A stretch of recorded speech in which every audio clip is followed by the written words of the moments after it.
Yeah, you can start, Monali. Okay, good morning, everyone, for being here in the first session of the second day of ICTiBLANEI-2. And today our chairperson is Dr. L. Bijan Kumar Singh, so I'd like to request him to chair the session. Okay, thank you, Dr. Monali, for this opportunity. So, yeah, I welcome all the participants and our paper presenter, the first session of second day of our ICTiBLANEI-2. In this session, we have 5 papers, and one of the presenter, Niloy Chakraborty, who is supposed to be the first presenter, fails to present his paper. We are shifting to the second presenter, Dr. Krishna Boro. So now I invite Dr. Krishna Boro to take your time. Over to you, Krishna. Thank you, Bijan. So good morning, everyone. So I'm going to share my screen.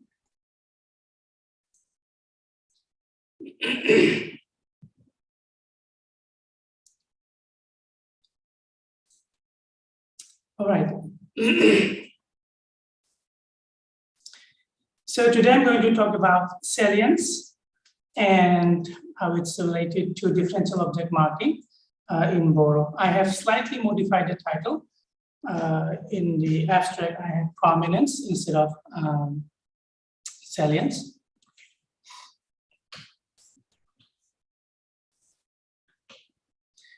All right, so brief background, some important information. So most of us know, Boro is a Boro-Garo language under Tibeto-Burman or Trans-Himalayan family, and spoken mainly in Assam. And it is a final language. However, the word order is highly variable. And my studies based on a corpus around 1 million word in terms of token. And it contains both spoken and written data, but however, written data is much more. And it includes different kinds of genres, including conversation. Okay. So the phenomenon I'm going to talk about today can be illustrated by this example. So here we have 2 object noun phrases underlined and colored. And what we see is that one of them is marked by a marker code, which is also sometimes pronounced as k, depending on the variety. And the other object marker is unmarked. So what this is showing is that objects in Boro are sometimes overtly marked and sometimes they are not marked. And this phenomenon is known as, in general, differential object marking. So what I'm going to do today is going to first illustrate the phenomenon in Boro. And contrary to the popular belief that definiteness is the only parameter behind differential object marking in Boro, I'm going to demonstrate that information status is also very, very important. And actually, I'm going to argue that the underlying condition is salience and not something like definiteness. And I'm going to conclude that the marker code is actually a prominence marker or a prominence cue whose function is to encode salience. So this is the outline of my presentation. So what is differential object marking? Well, differential object marking refers to the phenomenon where some objects are overtly marked and others are not marked. And it is typically conditioned by semantic pragmatic factors like animacy and definiteness. So for example, in Assamese, only humans referring objects are marked, and non-human inanimate objects are not marked. In Sinhalese, for example, another example, animate referring objects can be marked, okay, and it is also optional. On the other hand, in Hebrew, only definite objects are marked, everything else are unmarked. So what you see is that this phenomenon is manifests itself in different ways in different languages. So there are a lot of variations exactly how it manifests in a particular language. And the underlying conditions which are generally recognized are animacy and indefiniteness. And what we see typologically is that those objects which are higher in terms of animacy and in terms of definiteness, they're more likely to be marked. Okay, so humans are more likely to be marked, and definites are more likely to be marked than the indefinites. And these hierarchies also typologically show that if an object at a lower rank are marked, for example, if an inanimate or if animates are marked, then it implies that the human objects are also going to be marked. Okay. In terms of Borrow, what we see is this. Okay, so in case of most noun phrases, we can arrange the noun phrases into two different categories. So the first category are those which are obligatorily marked, and this include pronouns, personal names, and definite NPs. Then we have a second category of noun phrases. These include some generic nouns referring to kinds, and then indefinite but specific nouns. And what about these two classes of nouns is that marking is variable, meaning sometimes they are marked, sometimes they are not marked. And then we have a final category, which are indefinite and non-specific, and they are obligatorily unmarked. Okay. Then we have a subset of noun phrases, primarily the indefinite and negative pronouns, where it seems animacy is more important. So the humans are marked, but for non-humans, we need to see if they are specific or non-specific. If specific, they are marked. If non-specific, they are not marked. Okay, so this is the pattern we see in Borrow. Now let's look at those which are obligatorily marked or unmarked. So this includes the pronouns. So personal pronouns, reflexive pronouns, and so on are obligatorily marked. But for those which are like interrogative and indefinite, the humans are marked and specifics are marked, but non-specifics are not marked. To give some examples here from text, so here we can see a first person pronoun object being marked, and then we have a personal name being marked, and indefinite object being marked. It's impossible to unmark these without resulting in a ungrammatical sentence. On the other hand, if we have indefinite, then those are indefinite and non-specific, those are obligatorily unmarked.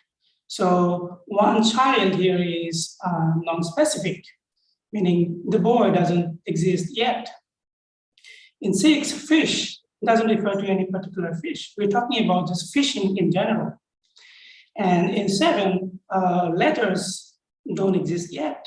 So these are all non-specific, don't have a specific referent, and these are impossible to mark without resulting in ungrammaticality. In case of indefinite pronouns, those referring to humans, so this one is a human referent, this has to be marked. And in case of the non-human, if this is specific, then we see marking, and if it is non-specific, then we don't see any marking. Okay, so the difference between 9 and 10, the question is about, do you have anything specific in mind or not? If you have, then we say the 9, if don't, we say 10. Okay. Now, moving on to the variable markers. First, we're going to look at the generic sentences where we find reference to kinds. So first, what do we mean by generic sentences? Well, these sentences are kind of sentences which express generalizations as opposed to specific facts, isolated facts. Okay, so these mostly correspond to habitual sentences. Okay, and the objects, the arguments in these sentences, since these are generalizations, they don't refer to individual instances of reference. Rather, they express abstraction over, individual instances. And it is generally termed as referring to kinds rather than instances of the reference. Okay. So here, for example, we have two generic sentences like they rear chickens and pigs. So you're talking about a general statement rather than a particular instance here. Similarly, the 12 birds eat fish. So this is a general statement. Okay. And the reference like bird, pig, and fish, they're not referring to a particular instance, rather to the overall kind of the reference. Okay. And what we're seeing in these examples is that these statements are nothing extraordinary. These are very commonplace statements. So they rear chickens and pigs, birds eat fish. So there's nothing extraordinary going on here. These are commonplace events. And these are the cases where we see no marking. Moving on to same kind of sentences, generic sentences. So for example, in 13, we have people of China eat octopus. Again, a very generic statement. In 14, does Angarmanda eat humans? So we're talking about in general rather than a particular instance. But here we see marking on the objects. Okay, so these are also abstractions. These are also reference to kinds, but these are marked. So what is special about these sentences? Okay, so what we notice here is that these are not ordinary statements. Rather, these statements express some kind of extraordinary or relevant or important information. So people eating octopus is something like a news in most places, like our places. We don't really think about eating octopus or eating human beings for that matter. Okay, so what we see here is that the pieces of information that are being expressed by the objects are somehow relevant and somehow worthy of attention and somehow newsworthy. Okay. And in these examples, we see something slightly different. Okay, so here we're talking about, again, generic statements like where one fears the tiger, there the evening sets. These are general sayings. Okay, and similarly, while killing a snake, you should not leave any life in it, and we should completely finish off the snakes. Okay, again, these are generic statements, but we see marking here once again. But here, I think it's for a different reason. It's not because we are expressing something extraordinary here. No, I think these are general statements, general sayings in the community. What is, I think, going on here is that these are topics of the sentences. So these are important components of the sentences, and therefore we are highlighting these objects here. So the sentence is about tigers, okay? And this is about snake. So these are being highlighted with the object marker, okay? So what you have seen in case of generic sentences, then those which are newsworthy and those which are topical, those objects are marked, but if the objects are commonplace, they are not marked. Okay. Now moving on to indefinite. Again, here we have a commonplace statements. Okay, so at that place, I met a person from Spain. So here, a person from Spain is a indefinite noun phrase. And this refers to an entity which is being introduced for the first time. Okay, and this is a general introduction, right? It's a simple introduction in the narrative. So there is nothing special about the particular referent. And in 18, the person is talking about preparing dinner and killing a rooster. Again, a very commonplace, mundane statement about preparing dinner. So nothing special about the rooster here. So no attention to be drawn. Okay, and therefore these are unmarked. But look at these are somehow different. So in 19, we're talking about a snake. And this is not an ordinary snake. This is a 7 feet long python. Okay, so what I believe is going on is that the speaker is drawing attention to that particular referent. Look, this is a exceptional entity. Okay, and in 20, again, we're referring to a tiger, and it's indefinite. So he kills a tiger alone and gets a cherishing title. And this tiger is again significant in that this is not just any tiger, but a tiger that, you know, gains the person a title. Okay, again, a significant and newsworthy referent. And I think this is what attracts the object marker in these cases. Again, same pattern. These are topical here. So in 21, we're talking about a woman.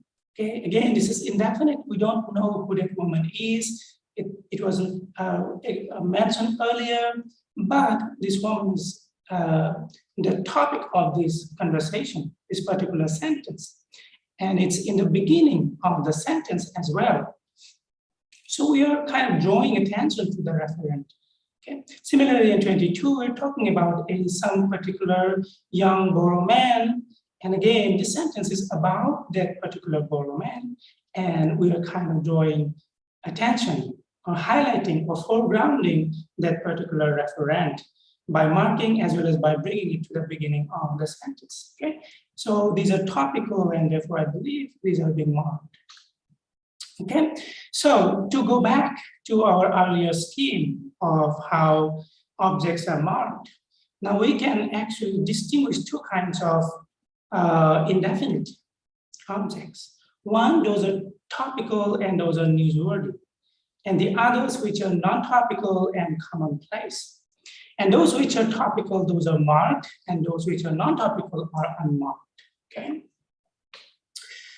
Now, if we actually look closely, the two kinds of nouns which are being marked are actually not the same kind. So those which are obligatorily marked, they are somewhat different from those which are actually optionally marked. So those which are obligatorily marked are actually discourse given. These are all definite NPs, meaning these are already in the discourse given for us. On the other hand, those which are topical, which are newsworthy, these are all discourse new. They were never mentioned before. And definites, this class has to do with discourse continuation. They are actually, we're continuing the discourse with those references. Here is actually marks a shift in discourse. We are bringing in something new, something important. Okay. And obligatorily marked NPs also have to do with accessibility. These are accessible references. So we expect the listener to be able to identify these. On the other hand, with the optionally marked ones, the indefinite ones, the generic ones, these are actually new and these are important, but important for the future discourse. So the question arises, well, if these are two different kinds in terms of information status, then what exactly is common between these two? So what are we actually marking here? And I think the answer is to be found in the literature of discourse salience. So what is discourse salience? Well, it has to do with our mental representation of discourse. So it is believed that in discourse literature that when we create discourse, we create a mental representation of the ongoing discourse, and it is called a discourse model. And in our discourse representation, not everything has same status. Some discourse components are believed to be more active in memory, in attention than others. And these active components in our memory are known as the salient to the interlocutors. Okay? And in fact, people talk about two different kinds of salience. One is backward-looking salience, and the other is forward-looking salience. Okay, and they have to do with two different mental processes. Backward-looking actually has to do with memory retrieval, and the forward-looking has to do with actually attention. Okay, so in the literature of study of choice of different noun forms, for example, whether people use zero or people use pronoun or a full NP to refer to the same entity, it's been found that those which are highly activated reference, for those we mainly choose the less prominent forms like zeros and pronouns. Okay, and those which are topical, those NPs which are focalized, those primarily are used for foregrounding information, meaning for bringing the information into our attention, to the attention of the listener. Okay, so then how we can interpret the pattern in Boro is that then those which are marked can be termed as salient. Okay, and those which are not marked can be termed as non-salient. Okay, how so? Well, because those which are obligatorily marked, they are by definition definite in case of Boro. And these correspond to then backward-looking salients, meaning these are accessible in the memory. Okay. On the other hand, those which are topical, those which are newsworthy, they have to do with forward-looking salients, meaning we are foregrounding them. We are drawing attention to those references. Okay? So then, those which are marked are marking two different kinds of discourse salience. One is that they are accessible. Second, that they are foregrounded. Okay, so then we can interpret code as a marker for a salient object because it is marking accessible and foregrounded NPs. This implies then the object marker is a marker of prominence. Okay, like in prosody, like the accents which are used to draw attention. Okay, so we can then interpret marked objects as more prominent than the unmarked ones.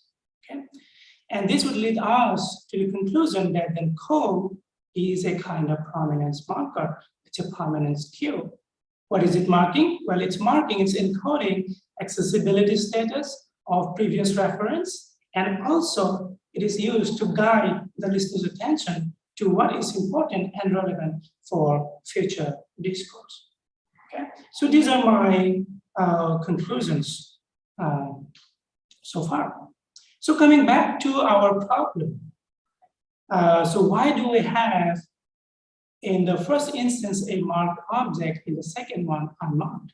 So if we now look carefully here, we recognize this as a generic sentence. So this sentence is expressing a generic statement.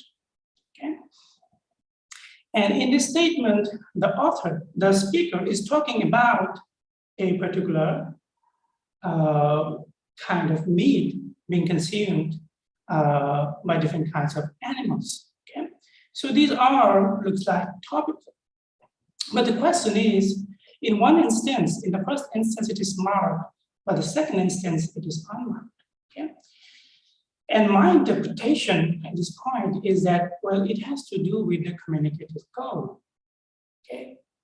And the question is what the author is trying to draw attention to, or whether or not the author, the speaker, is trying to draw attention to or not.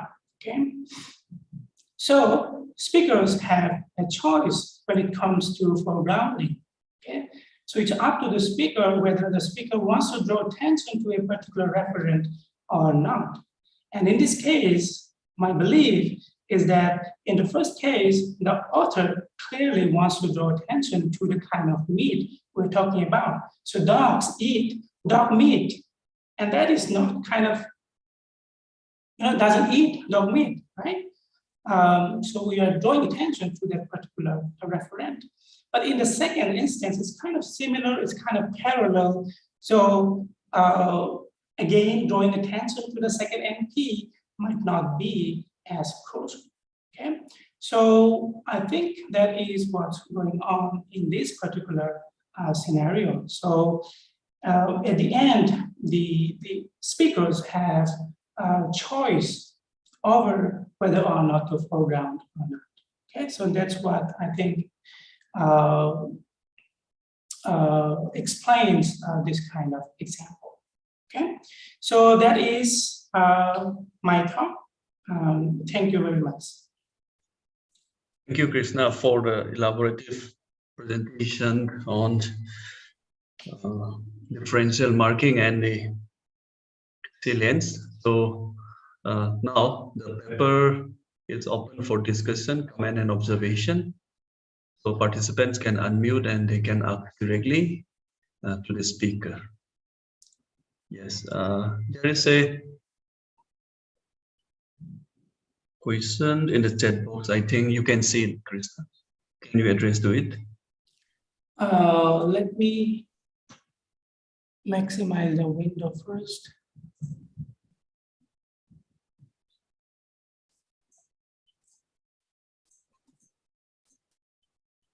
Okay, I can see.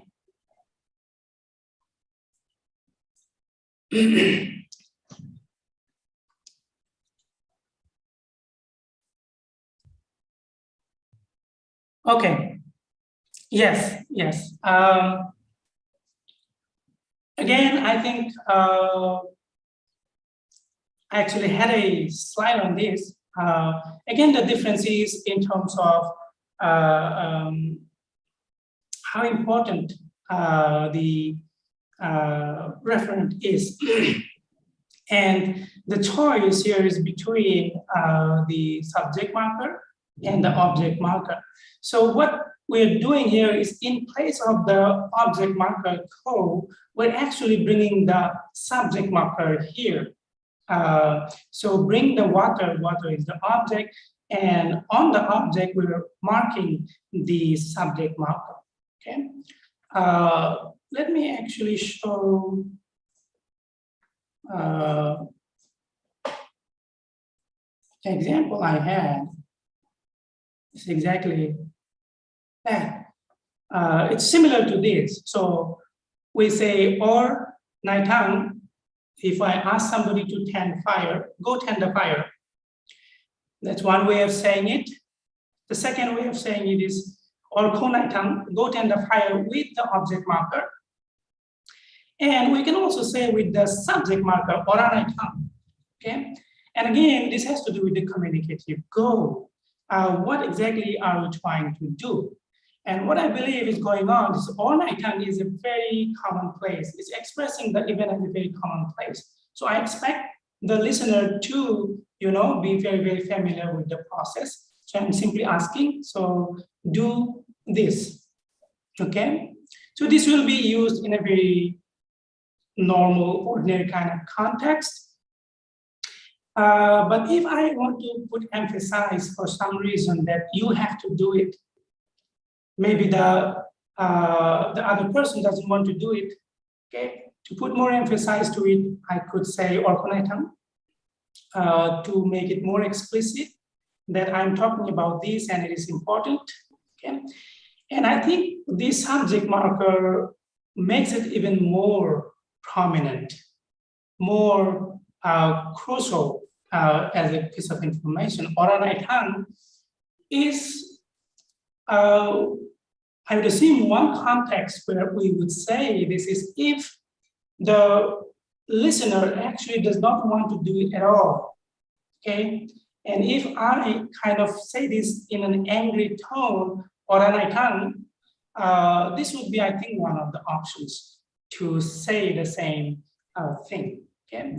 So my interpretation is that these differently marked objects represent different degrees of saliency, how much attention I want to draw here. And again, it has to do with what exactly I want to communicate. Okay, so that is my interpretation. Yeah, I hope that answer to Sagar Borough's query. Yeah. Do we have some more question, query, observation? May I ask one question? Yeah, please, Niranjan, please. Yeah, thank you very much for the presentation. This data number 23. Yes. Ora, that fire and nominative. Now see, tend the fire. Now, if I'm going to gloss, definitely I would put that as accusative, because nominative, we associate nominative with the subject position, but this is not the subject position. So what is the explanation? Yes, that's what I just explained. We are using nominative here to put more emphasis on it. Okay.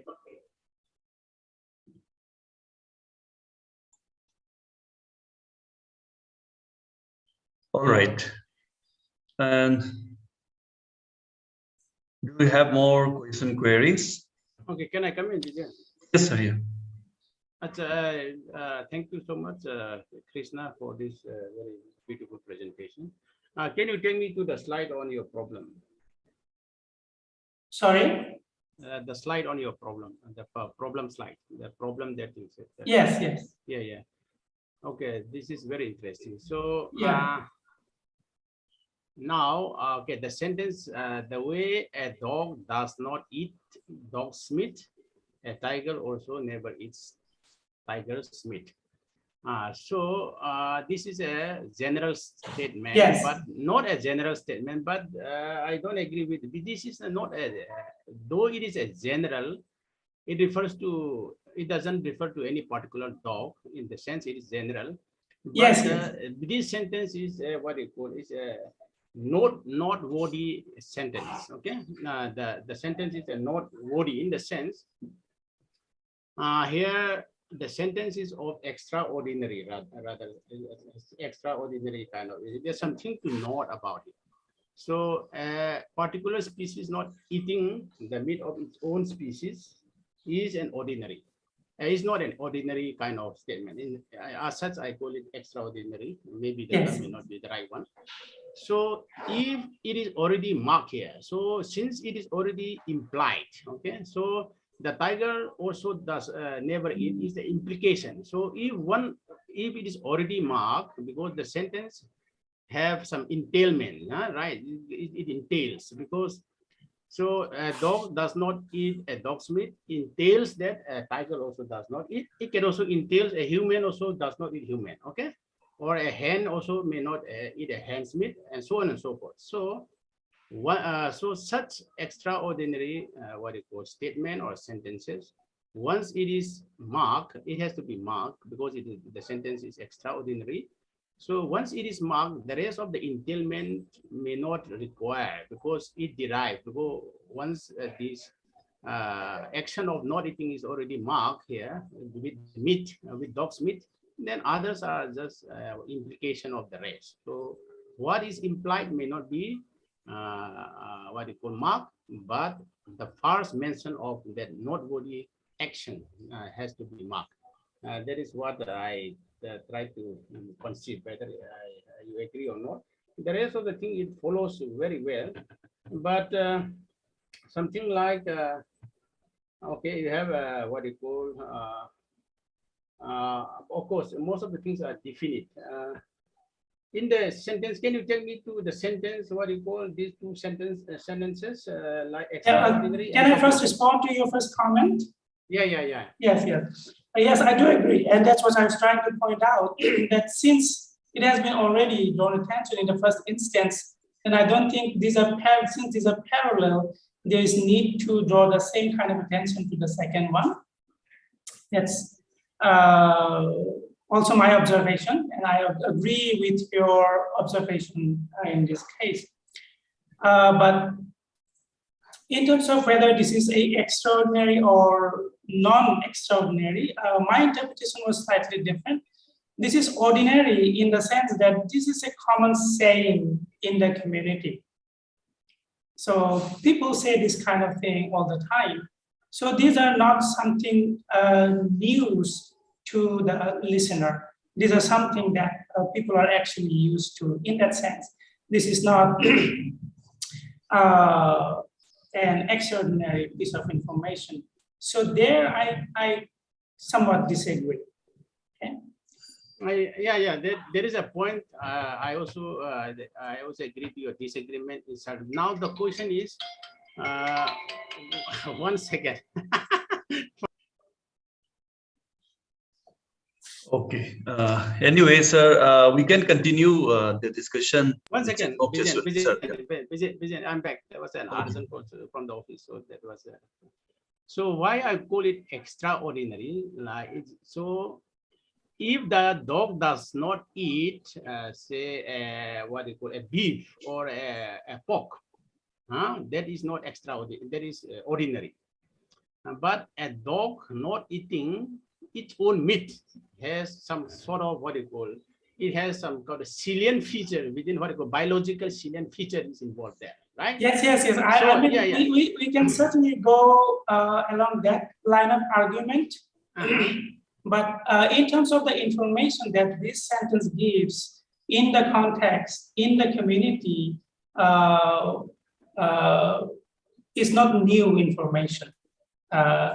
And I think the main concern here is whether this information is a piece of new information or a piece of something, a part of the cultural understanding. Okay, that brings us to the conclusion that whether the information is new or is not new to the speaker and the hearer. So your argument is that any piece of information that is what you call foregrounded or whatever. Yes. Those are marked. Yes. But my argument is that beyond that kind of notion, there can be other marking. There can be other condition upon which this marker can occur. Is the question that I'm trying to put. Maybe, yeah. This is a thought-provoking, but we have to. And then, can you take me to the next topic? That's extraordinary and topic. There's something like that. The Chinese eat for what is called that porcupine, whatever. And then the slide on the Chinese eat one kind of meat. So can you speak a little louder? It's raining and it's still difficult. Okay, can you take me to the slide on that extraordinary example that the Chinese that octopus example. The octopus example. Yes. Okay. So people of China eat octopus. What do you call it? It is extraordinary kind of what you call it's a not body, rather a not body statement, not body. You call it news body, or rather. So it's a not body action because not all people eat octopuses. Okay, and the Chinese eat here. So here, what is the topic? The topic is that the topic is the Chinese people, not the yes, right? Yes. And then, so the marking is not there with the Chinese people because this is a generic statement, and with octopus, if there is a marking there. Now, in the next slide, you go to your next slide. There is another on the topic. Yeah, that topic. So here, okay, where one fears the tiger. So here, why? How do you specifically make the distinction that something is a topic? Is it always clear that something is a topic in the language? Because where one fears the tiger, there the evening sets. So is this what you call segmenting of topic very clear all the time in the text that you refer to, or even in the elicitation? This is based on what the sentence is about. So if we think of topic as the aboutness,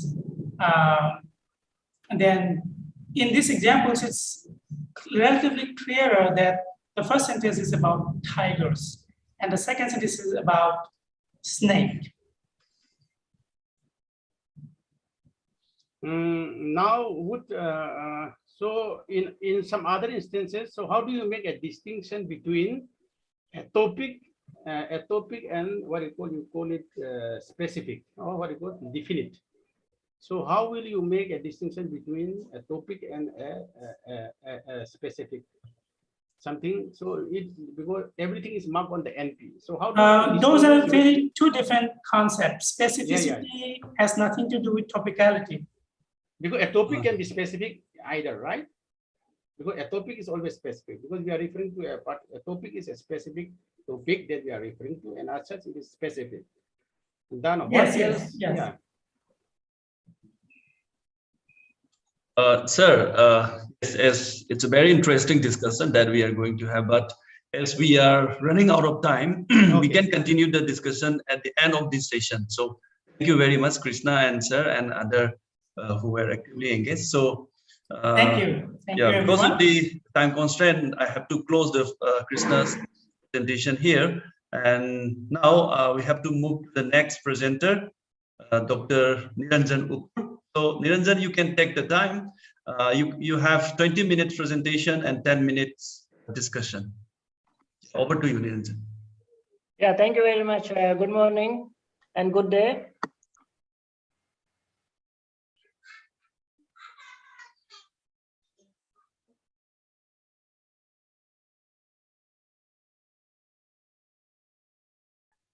Niranjan. Okay. Yes. So I have just shared my screen. Is the screen visible? Yeah, right. Yeah, please go ahead. Yeah. So thank you very much. Before I start my presentation, I would like to thank the organizers for this wonderful opportunity. This presentation is on coordination in the Tibeto-Burman languages, and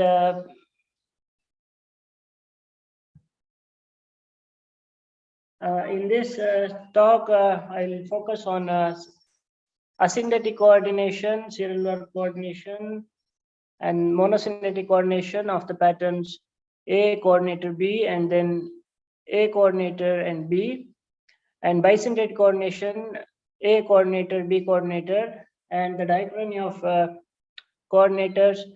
And I take two instances. First one is the development of coordinators from instrumental and associative suffixes, and then the second one is borrowed patterns. This is an ongoing work on coordination in the South Asian languages, and I have been looking at the coordination patterns in the context of language contact and contact induced changes, with special focus on the influence of Indo-Aryan languages on Dravidian, Munda, and Tibeto-Burman languages.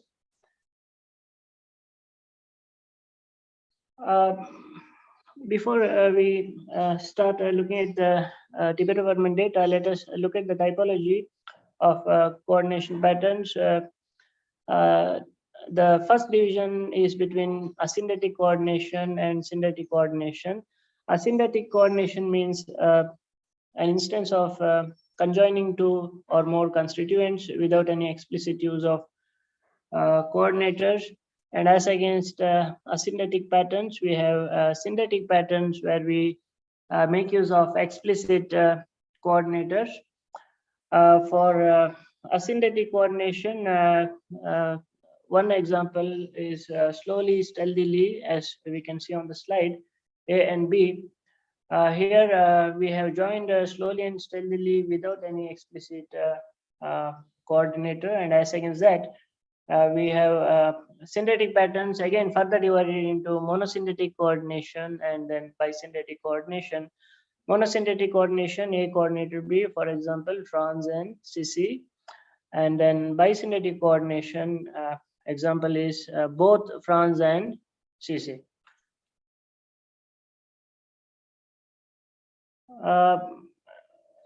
As far as the typology goes, within the monosynthetic patterns, we have three varieties: A coordinator B, and then A coordinator B, and AB coordinator. We can in the patterns presented here, we can see a dash between the coordinator and the coordinate. Now that simply means that when the intonation is taken into account, the coordinator either goes with the first coordinate or it goes with the second coordinate. And when it comes to the monosynthetic patterns,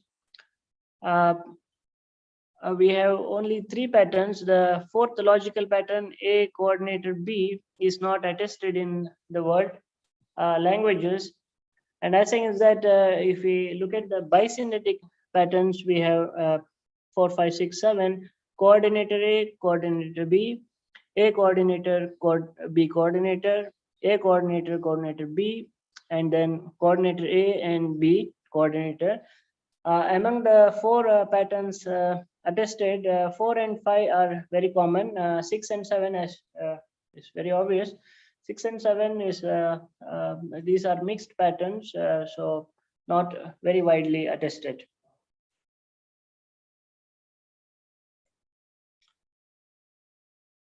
Now we'll look at the coordination patterns in the Tibeto-Burman languages. Before we look into the patterns, as I said, in this presentation, I'll focus on these issues: asyndetic patterns, serial word patterns, monosyndetic patterns, bisynetic patterns. Asyndetic and serial word patterns, these are actually, we don't have to pay too much attention on these 2 patterns, because we expect asyndetic patterns to be found in all the world languages. Asyndetic pattern in that sense is not a pattern to classify languages. And serial word construction in the context of Asian languages, South or East, serial word patterns are very common. So serial word patterns are also not, I don't want to focus too much on serial word coordination, but monosyndetic and bisynetic, these are of special interest here.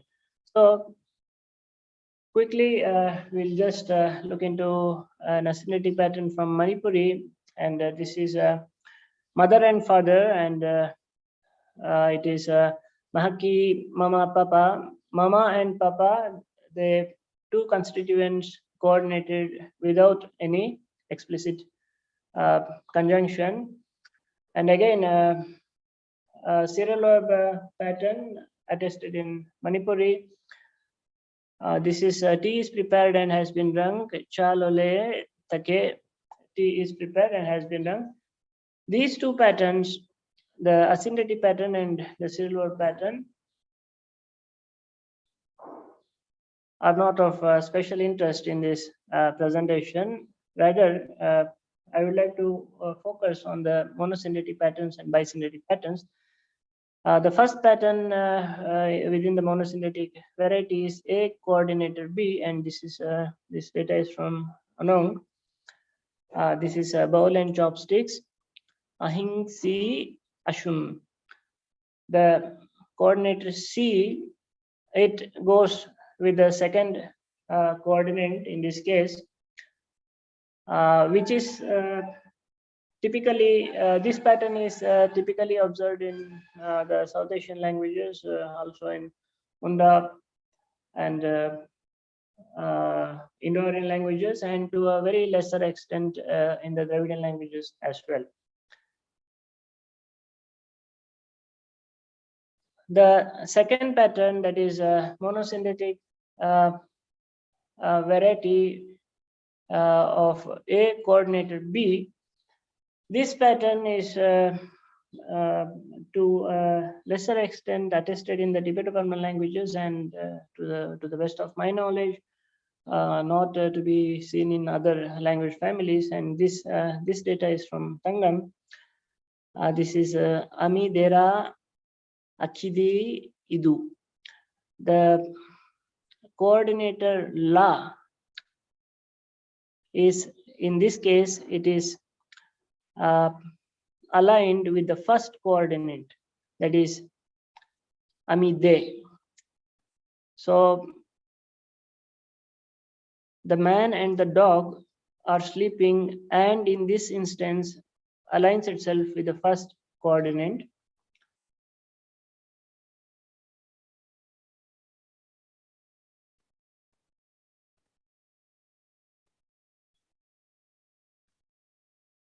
The next instance is of bisynetic variety A coordinator B, and this is from Manipuri, and the example is mother and father. Imaga, Ipaga.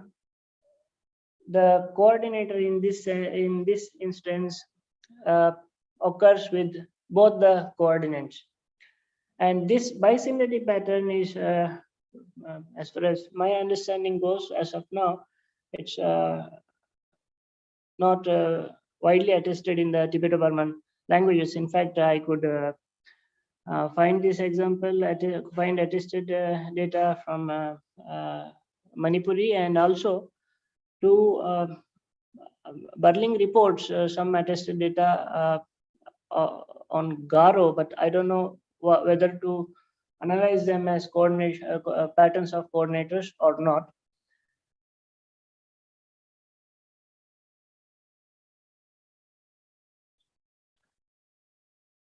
And the next section is on the development of coordinators in the context of Tibeto-Burman languages. This is we will have to look into the data of Kokborok and Molsom, and with the permission of the chair, I would like to share the data set.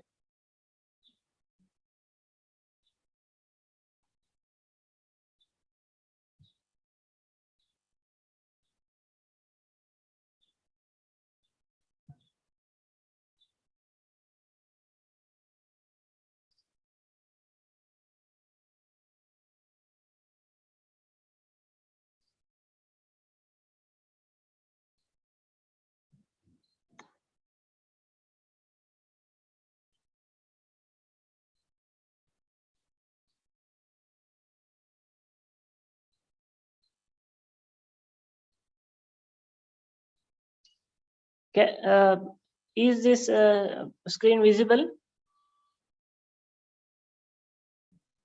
Yes, yes, yes. Okay, so this is about the development of coordinators, and we may look at the patterns attested in Kokborok and Molsom, and this is the Kokborok pattern. The first sentence, I went to the market with my friend. This is an example of associative use. Ang hatio ani kiching by tanka. The focus here is on by, which in this instance it denotes associative relation. And as against this pattern, let us look at the next pattern. I cut the mango with a knife. Ang taichukno dabai rakha. Again, it's the same form by, which in this instance it denotes the instrumental use. And finally, subsequently, if we look at the last pattern, by in the last pattern, it has turned itself into a coordinator. Ang by ani kiching hatio tanka. In this case, it is the sense of conjoining two constituents. Similarly, if we look at the Molsom data,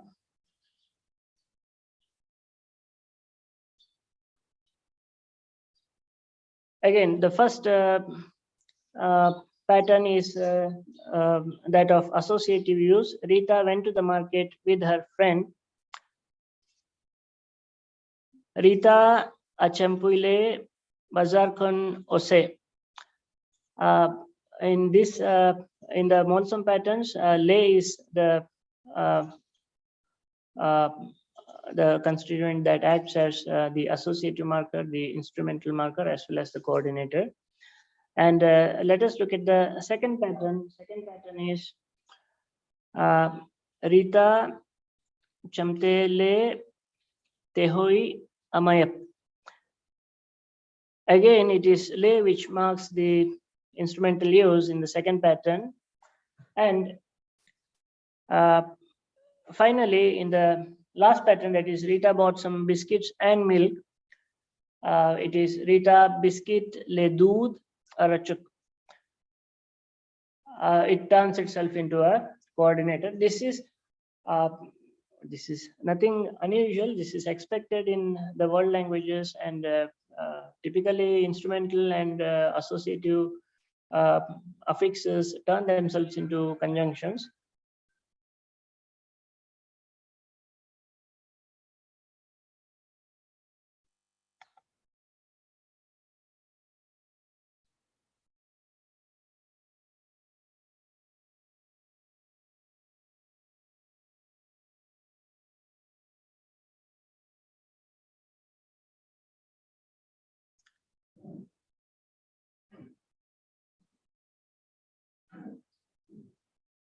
Now, I would like to go back to the PPT. One second.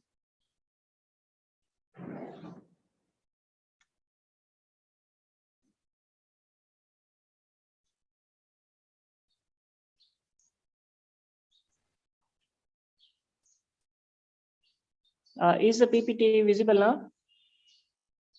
Yes, yes.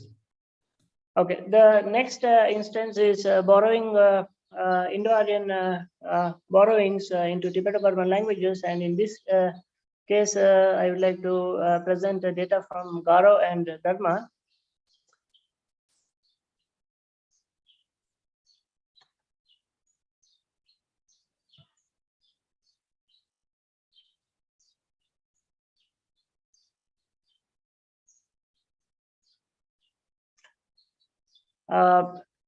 In the case of Garo, we have the second pattern, that is you and I went.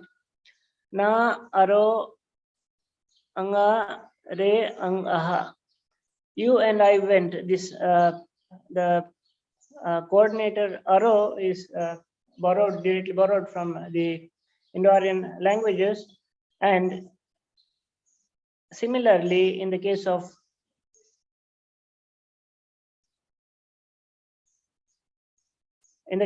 Dharma,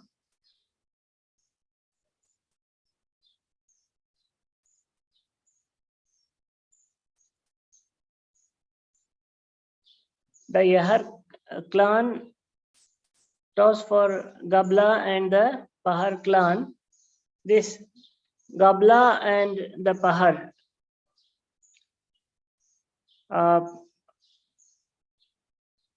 Protodden or Pahar. This or, again, it has it's a clear borrowing from the Indo-Aryan languages.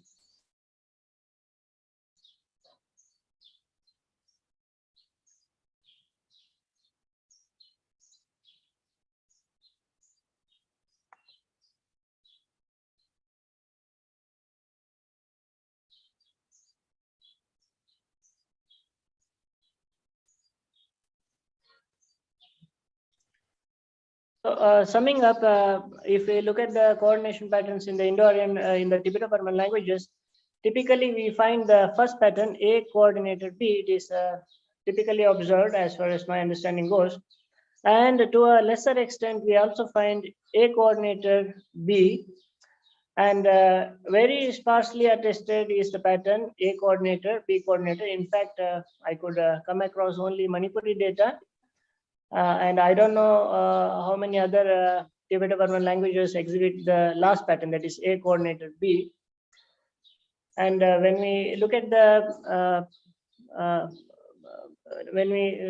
patterns attested in South Asian languages, again we will put aside asymmetric and serial patterns, because these are regularly and routinely attested in the asymmetric patterns are regularly attested in the world languages, and serial word constructions are routinely attested in the context of South Asian languages. Monosynthetic pattern, we have A coordinated B. A coordinated B, this is widely attested in Indo-Aryan languages and Munda languages, and typically in Tibeto-Burman languages. In Dravidian languages, A coordinated B is sparsely attested. It looks like a recent development. And the second pattern, that is A coordinated B, this pattern as far as my understanding goes, this pattern is not attested in the Dravidian languages, also not attested in the Munda languages and Indo-Aryan languages. And as of now, it looks like it's only attested in the Tibeto-Burman languages. The last pattern, that is bisyntactic pattern. When it comes to the bisyntactic pattern, the Dravidian languages routinely exhibit bisyntactic patterns. In fact, it's native to the Dravidian languages. And Indo-Aryan languages, the old Indo-Aryan languages, Indo-Aryan as well as Iranian, both Sanskrit and Avestan, they have attested data with bisyntactic A coordinator, B coordinator, but the modern Indo-Aryan languages have lost the bisyntactic A coordinator, B coordinator, with the exception of Sinhalese. Sinhalese, spoken in Sri Lanka, Sinhalese looks like it has developed bisyntactic pattern because of contact with Tamil language. And Munda languages, as far as my understanding goes, again, bisyntactic pattern is not attested. And Tibeto-Burman languages, again, very sparse attestation. I think I can only think about Manipuri and no other Tibeto-Burman languages as of now. With this, I think I have finished my presentation. Thank you very much. Comments and suggestions are most welcome. Thank you, Dr. Niranjan. Thank you very much. And it's fascinating to see the language data from different languages of TV. Thank you. Yes, now the paper is open for discussion, comments, and observation. So participants can ask directly or they can write to the chat box.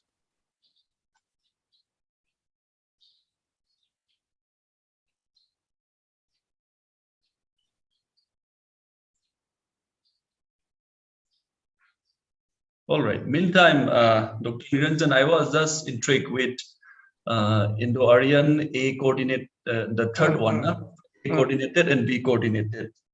I don't know whether this may be a case of this one, like, you know, Ram bhi, Sita bhi kayenge type of sentences, whether you don't treat that as the, you know, bisyntactic A coordinated and B coordinated. A very interesting observation. Yeah, this B pattern, the B pattern that we see in the Hindi languages, it is attested to Sanskrit api. And the B pattern, I don't know whether it can, Ram B, Sita B, I don't know whether we can use it in a sentence or not, but definitely we should consider that as an instance of coordinator. It may turn in future, it may develop into a coordinator, definitely. Okay, so yeah, I'm not a Hindi speaker, but I was just wondering whether that can be a case of, you know, A coordinated, B coordinated. And I think the sentence may be grammatical also. Yes. Anyway, so you can look into it all as well. Definitely, definitely.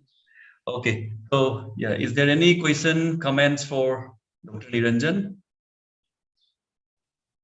I have. Can I speak, Mr. Yeah, Chairman? ma'am. Yeah, ma'am. Please. See, I would just like to I joined quite late, but I found this examples from Garo. Of course, Angavan Aba is okay, but the second example, Anga Aro Naari Angaha. This one Aro is very much there in our like it has been borrowed from Bengali. Yes. It is very much there, but the examples could have been like college or university. That would have been better, because you know anga aron ari angaha, that is very artificial and unnatural. We don't speak like that. If you want to include both the speaker and the person addressed to, it will be angmung nangmung. It cannot be aro. It cannot never be aro. Angmung nangmung. Mung means like including something in addition to, something like that. With. Okay. So therefore, if you can, change the example from anga arun a, because this is not used like this at all.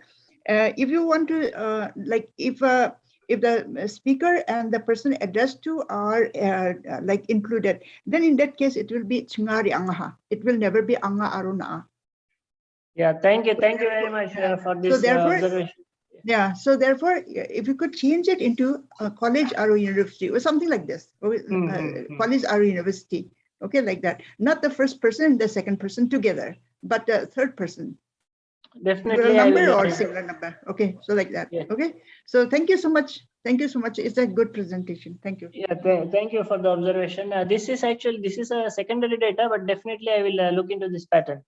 Yeah, this may be because these are the secondary data. Sam, I think for one of the Manipuri data that you saw in slides, not in this one, that loire something that one. Yes. Because you had quoted it from somebody's one. Yeah, I think so. It's the same case with Ma'am Caroline was pointing out. Yes.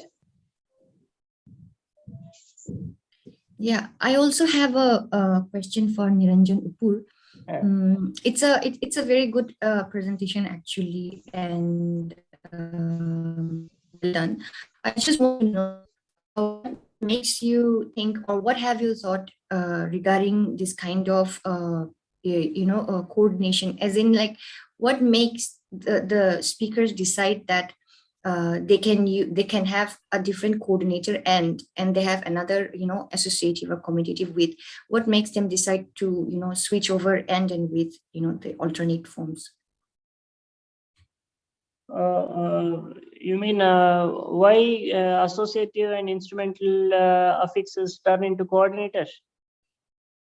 Yes, for example, why is it that sometimes we can find my friend and so and so, yes. And why is it that we find my friend with so and so? Yeah, it's, I think if we look at the grammaticalization theory, it's understood. It's the understanding that the associative use and the instrumental use, these two uses, they carry the sense of coordination. And it is because they carry the sense of coordination, these markers, they are potential candidates for coordinators. Just like the Koch-Baroque and the Molsum data that I have shown, because they carry the sense of coordination. Did I answer your question? Yes. Thank you. Is there any other questions?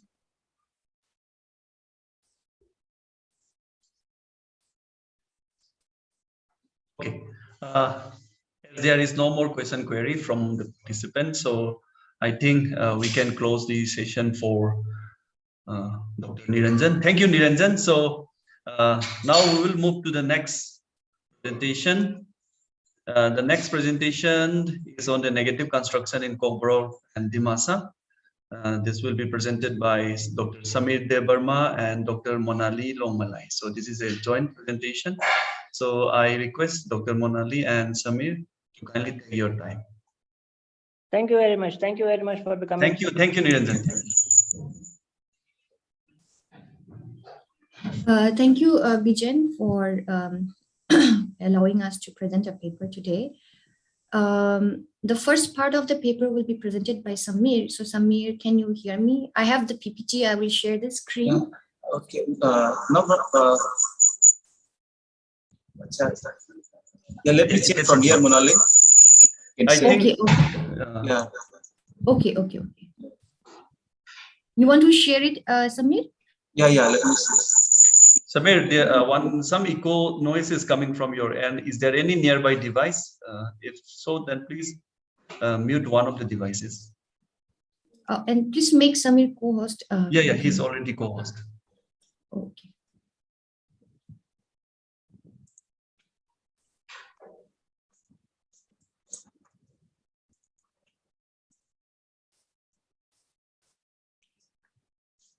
Yeah, is it okay? Yes, please go ahead. Good morning to all. Can you make it in full screen mode? Full screen. It's in full screen, Bizen. Okay. Let me increase the size then. No. It's not coming. Yeah, okay.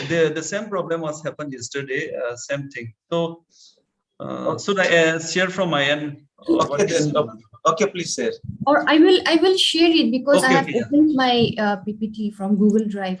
Okay, Mona. Yes, please go ahead.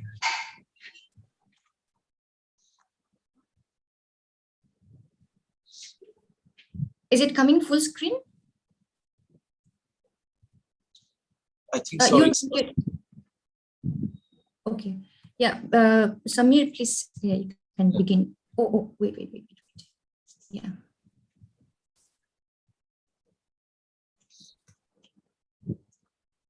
Yeah. Good morning to everyone. It's a joint paper, me and Monali. So it's after discussion over this one, we thought of doing comparative study in Bodogaro, since no one has done comparative studies in Bodogaro languages. So our paper is negative construction in Kokborok and Dimasa. Yeah. Next, introduction. As we all know that Kokborok belongs to Bodogaro subgroup of Tibeto-Burman language family, spoken in mainly Tripura, some parts of Assam, Mizoram, and it's also spoken in neighboring country Bangladesh. Kokborok has close affinities with other sister languages, that is Bodo, Garo, Dimasa, Deuri, Rabba, Sonwal, Kachari, Tiwa, etc. And it's spoken by more than 1 million population. Kokborok has 8 distinct dialects, that is Bru, the Burma Jamatia, Koloi, Murasing, Rupinit, Prainochoi, the Burma 2003. And Kokborok typologically, it's a tonal language with agglutinating features, SOB, basic word order, and complex verbal morphology.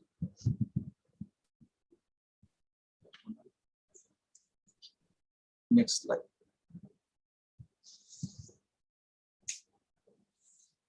Yeah, same.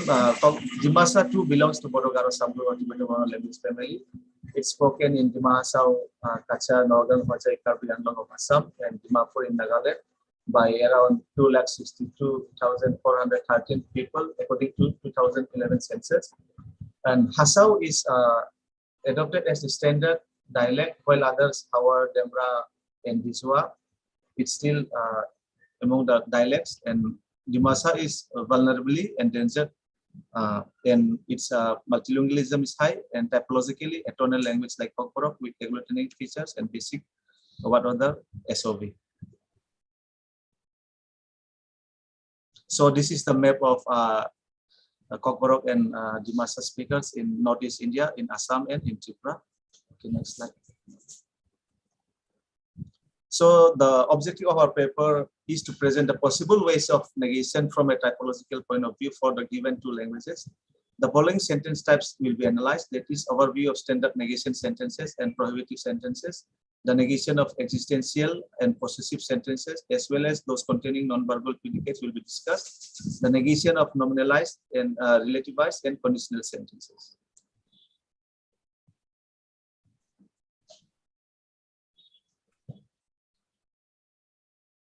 So in Kokborok and Dimasa, the 2 negative markers are ya, as shared by most of the Bodogaro languages.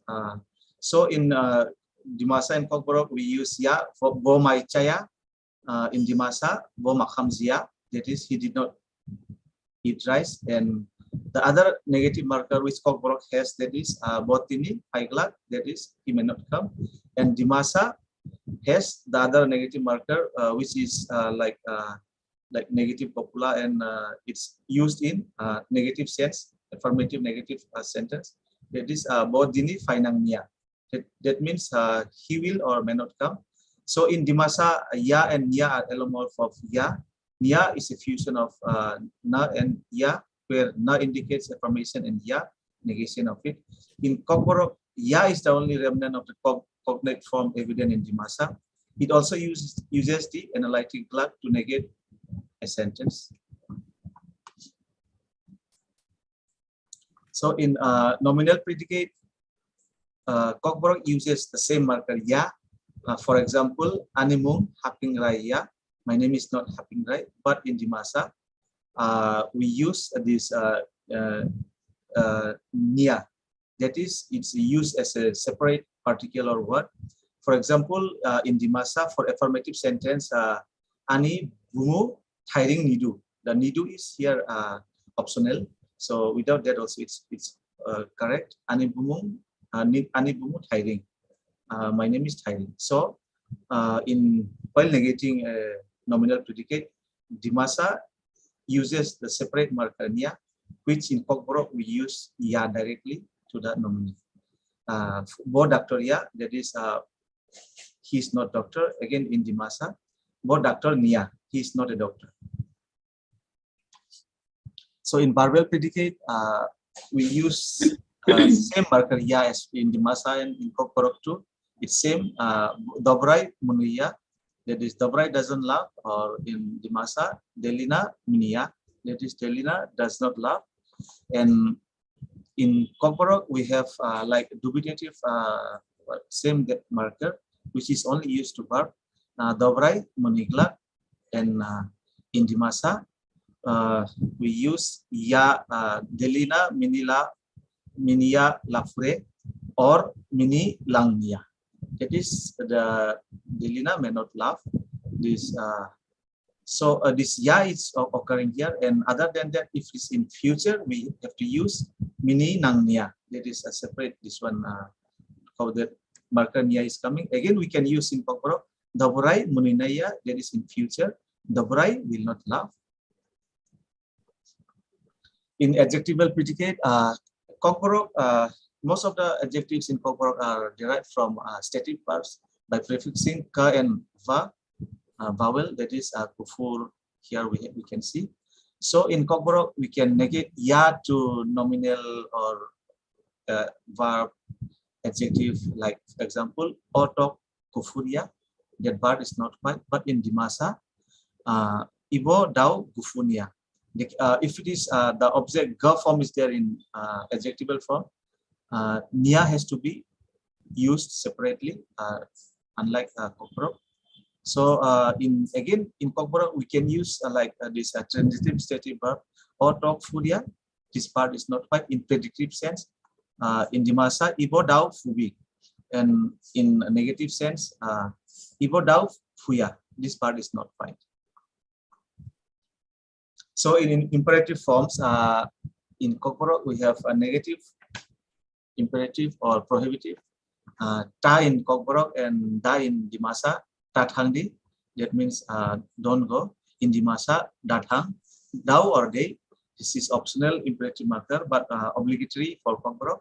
And for quotative, we say dathangtung, tathangtung. In Dimasa, thangting. And in Kokborok, we can use emphasis for imperative construction, ta thang sidi, but in Dimasa, the form das hang tang thang so is in positive form. When it's negated, the form changes to da thang si. That is in maximum occurrences. And in Dimasa, we can use da thang sigardo. This gar is used in negative form. That is just don't go anymore. In Kokborok, we can also use this don't go anymore. We have we'll use the same thing, tathang sidi, si, but we don't have the form of gar in Kokborok. So in interrogative forms, we use the same marker ya, that is in Dimasa also, sabot hangya, who will not go, straight hangya. And in Dimasa, we can use it with future marker, that is se tangyama. So in Dimasa, in Kokborok, we can use the future marker in before negative marker, but in Dimasa, it's used after negative. So in yes no questions, we use the same marker ya. And da bo Rahul yada is in he Rahul, but in Dimasa, bo Rahul niana, same marker nia is coming with na, and or it's used he or bola in Kokborok. In Dimasa is in he Rahul, and in negative won't he go today, botini thang yada, and in Dimasa bodini thang yana. So when verb is used directly, we can use in ya is coming, and this question marker is coming after the negative marker. In take questions, we use the same marker ya, ta, but in Dimasa, the other marker in take question, da is coming. In other, we have yes, no, na is coming. So, bo, finite, hayada, he will come, isn't it? And he's coming in Dimasa, right? So, like it's like take questions, we use this separately, hayada, but in Dimasa, it's used with a predicate directly, suffix to it. So, bo, hai, ya, nada, he's coming.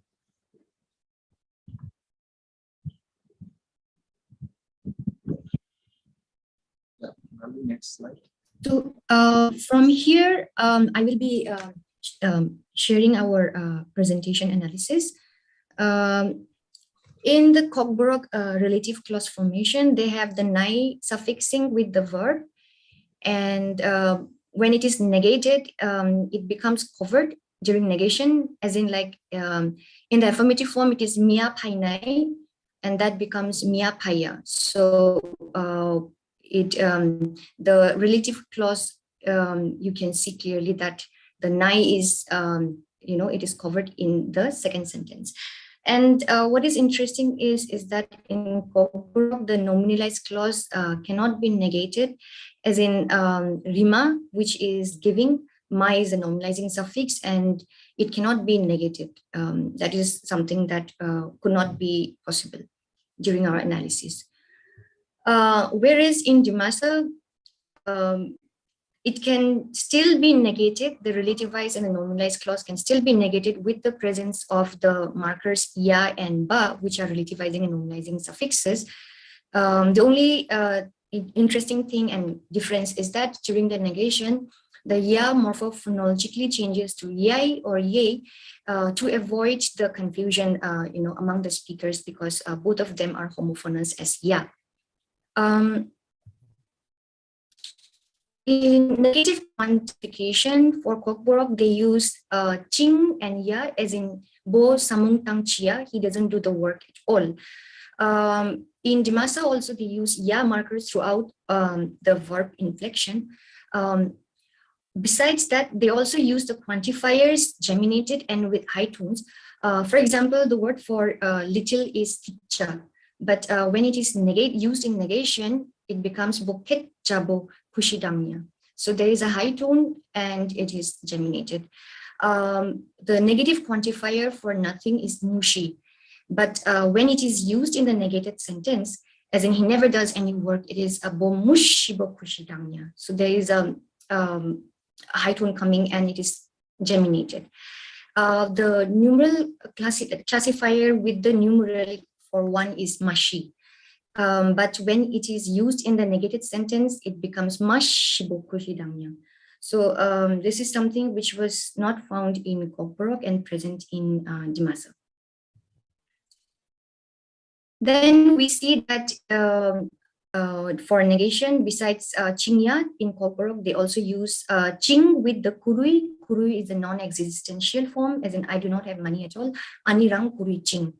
And in Dimasa, they use it. The other form for Dimasa for this equivalent form is gri, and it uses with the perfective ka to negate the perfectivity of the sentence.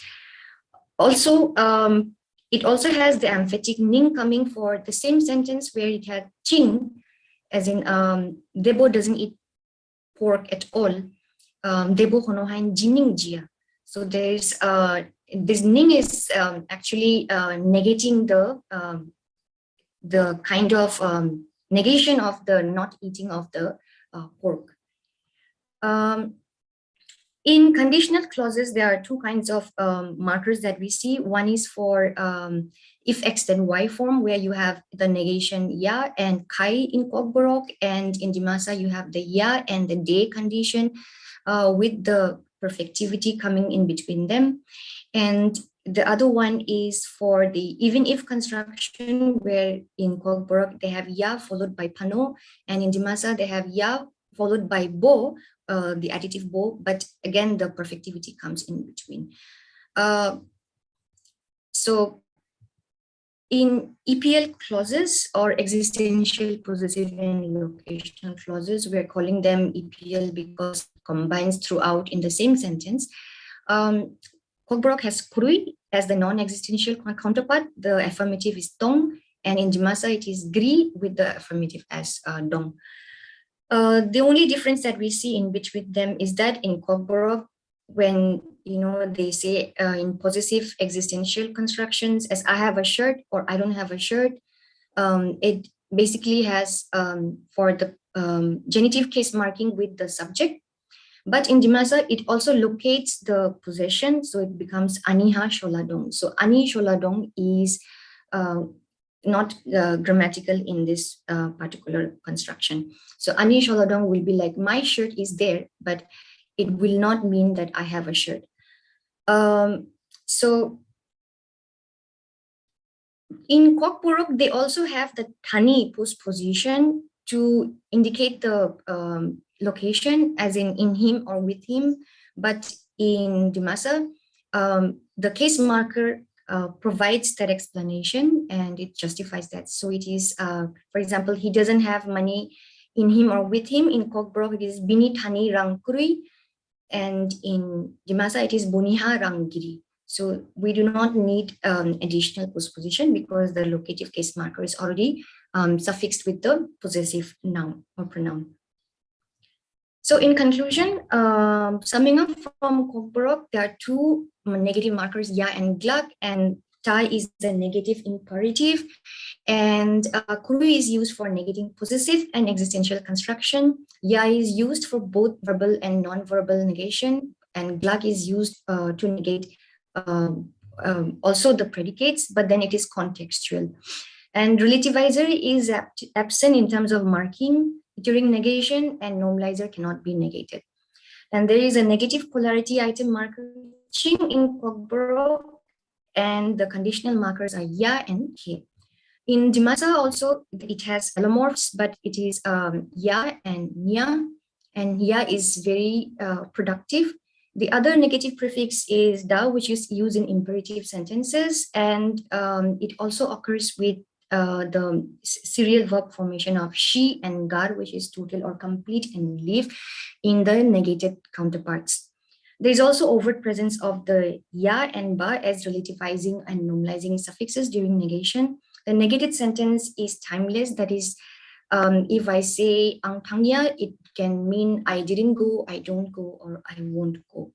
The negative we have seen are lexically stressed and geminated, and when they occur with the negative ya.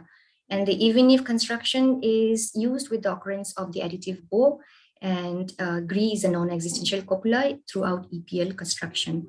So to compare both Kogborok and Dimasa, we find that Kogborok and Dimasa have the common use of ya, while Kogborok has lost the use of nia, which is the reason Kogborok has in both verbal and non-verbal predicates direct negation of ya, whereas in Dimasa, the non-verbal predicates have nia and the verbal predicates have ya. Kogborok uses the analytic glak, which is cognate with the Dimasa non-existential gri and gri or giri, and which is also cognate and similar to krui in Kogborok. And the existential affirmative form is the voiceless initial tong in Kogborok and the voiced dong in Dimasa. So another important point that we have observed is that the adjectives with the ka forms behave verb-like in Kogborok because it is directly negated with ya, while the ga forms are noun-like in Dimasa because they require nya, and when it loses the ga form, then it can be negated with ya. And yes, no, and tag questions in Kogborok have the same marker, question marker da, whereas it is only a tag question in Dimasa. So Kogborok has lost the use of relativizer and normalizer markers in negation, unlike its retention in Dimasa. In the end, we would like to say that much more research is required to investigate the negative construction of Kokborok and Dimasa in relation to other Bodo-Garo languages. Thank you. Okay. Thank you, Dr. Monali and Dr. Samir. That was a very interesting paper. So now the paper is open to the audience for any comments, any questions. Yeah, may I come in? This is Alindra. Yeah, please, Alindra. So it was really very informative paper. So I have an observation in the paper. So when the construction in future form is negated, then we can see in the slides also in the examples that the future is removed. The feature is removed when it is negated. So we can see it in Kokborok and Dimasa also. So do you have any analysis about that? Why does it happen? If future is negated, then why the feature is removed? Only in Dimasa, future can be retained also. Past can also be retained. Like I have, I think we have shared somewhere. Yeah, somewhere we could see actually. Yeah. I think it's that question, interrogative question. Here, we can also have a ba here. The past ba, when ba can also be past and also be present. And we can also have this ma. So it is possible, but the only difference is that it intensifies the negation of, going, or the negation of the, as in like, who won't ever go? Like, so that intensification happens when you add, additionally the future markers. Yeah. But usually in affirmative sentence construction, it happens actually. So you can find out why it, doesn't take a future marker when negated. Yeah, we'll try to look at that, because even in Kokborok, there is a possibility to have a future marker before yeah, but then it is optional. It is not mandatory. So which is why we just left it like this. Okay.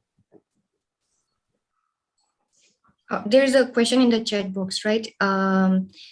By Sagar Boru, that optional element nidu in the Dimasa sentence is a doctor. Does nidu also mean something like true? Nidu actually is trying to affirm the statement. So of course it means in a way true. But then, yeah, you can say it says like, is it true or false? And then if I can respond to it as nidu, as in like, right, it is true. And I can say nia, as in like, it is false. So in either way, nidu and nia are actually indicating the truthfulness and the falsehood. That is what it means. May I speak? Yes, ma'am. Yes, ma'am. I have seen so much similarity between Garo Boro and Garo and Kokborok Dimasa. And I can mention only a few things. The negative prefix in the imperative. For you, it is ta. For us, it is da with a glottal stop. Another point is that the negative suffix ya for you, for Kokborok and for Dimasa, the equivalent in Garo is ja, chaja. Chaja rinja. Chaja means we don't eat, do not eat. Chaja. I do not eat. It is not in the imperative, chaja, but it is in the thing in the and then that the gluk glak gluk in Kokborok is not present. I don't think we have any equivalent to gluk.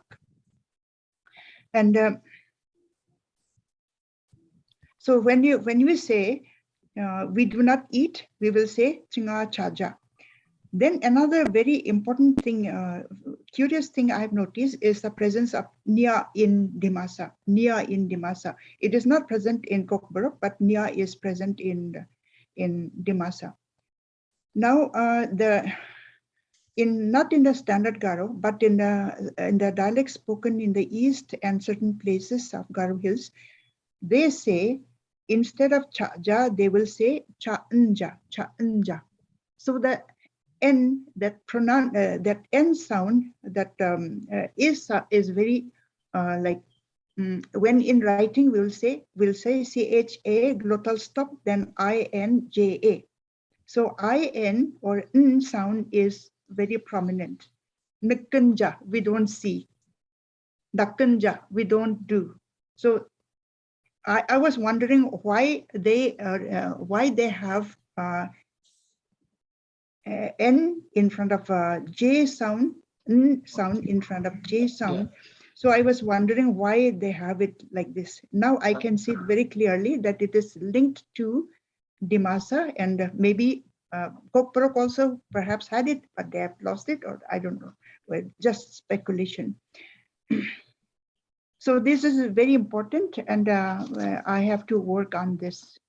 And I will download it, and I will work on this, and I will like consult with other members, other linguists in our language, in our family. And then another similarity which I have noticed is the word munui. Munui means to laugh. Yeah, to laugh. To laugh in Kokborok as well as in Dimasa. But in again, not in the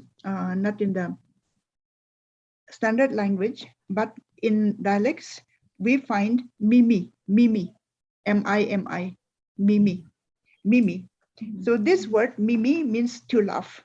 Mimia means to laugh. Mimia means to laugh with a,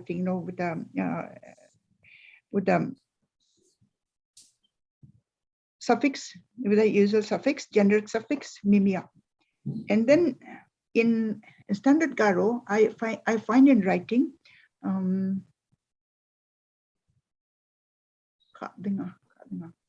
Nini, it's ni. N-I, Nini. It is not Mimi, it is N-I. So there are, we have so much in common. I just want to think like, to emphasize that we have so much in common, Kokborok and Dimasa and Garo, despite the differences of space and time, separations by space and time, we have so much in common. Thank you so much. Thank you, Caroline, ma'am. And we definitely share our PPT to you in case if it's going to help you as well for your research. And I think Samir and we have just come to know that Garo has the cognate, the pre-nasalized ja, which is very interesting. And yeah, I think that will also help us in our future research. So thank you, ma'am, for your suggestion. Samir, you please respond to that checkbox question. Let me check. Okay, then Nidu seems to be cognate to Ningmu in Bodo, but is there something similar in Kokborok? Actually, we don't have like this Nidu in Kokborok, but Boro has, I think, like they say,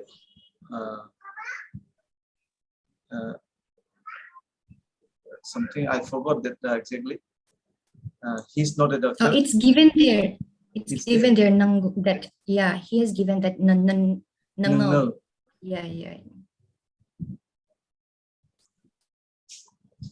Yeah, that's all. We don't have that form in Kokborok, and if I I can check it in some other Kokborok dialects too, if it is there or we have lost it in course of time. Okay, and I have one observation. This may be the continuation of what Alindra has pointed out.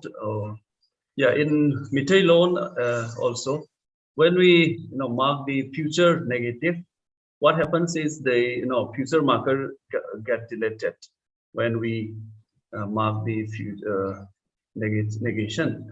So one one observation that I have found is that this go plus future in the affirmative form, that is kani is the future marker here. But when we make it in the negative construction, then it will be loi or roi is the negative marker for future in Meitei law. Then what happens? This loi can give the meaning of futurity in the absence of. So that may be the one reason that it is got deleted the future marker when it is negated in the future negation constructions. So that is one thing. And I have a couple of queries also for Monali and the Samir, like the construction, like English neither nor, okay, neither it is neither you or nor me type of construction. Then it's the same standard negative marker like ya or the nia can be used over there also, or it's a different marker in those constructions. No, neither or can you repeat? Yeah, it's like some construction like neither I nor you type of construction. Okay, in that case, for in Cockborough, neither I nor you. We'll use the same marker, yeah, only. Yeah, okay. But what about in Dimasa? In Dimasa, of course, there will be the ya marker because those are verbs. But we use the additive bow, like as in you have seen in that even if construction, we are using the bow. So besides ya, we're using the bow. So neither you nor I, it will be neither you or I came, ningbo paya, angbo paya. So I have to use the bow with them. It's like literally translating, I also didn't come, you also didn't come. Yeah, literally so, it will be yes. Yes, that bow comes in that kind of situation. The same thing in Cockborough, we'll use the element when we have thang pano, thang ya pano. Pano will be in whether you go or not. Yeah. Okay, thank you. So, is there any other participants who have a observation, question, comments? May I ask a question? Yeah, yes. Yeah, thank you for the presentation. Very interesting data. This I was just wondering, all your negative patterns are suffixing strategy, but only one, that the pattern is prefixing. Why is that? That is actually prohibition. The imperative the negative imperative that marker is actually for prohibition as an order. So which is why it is prefixing. Yeah, that is fine, but that only that is prefixing. The strategy is prefixing, not suffixing. So I was just wondering what could be the reason. I mean, is it an old pattern or what? Yeah, Samir, you want to it's like a Proto-Tibeto-Burman feature. They share this feature. Maybe this is the reason that we are still retaining it. I see. Yes, it is there throughout the Bodo-Garo languages also. The negative imperative marker is always prefixing.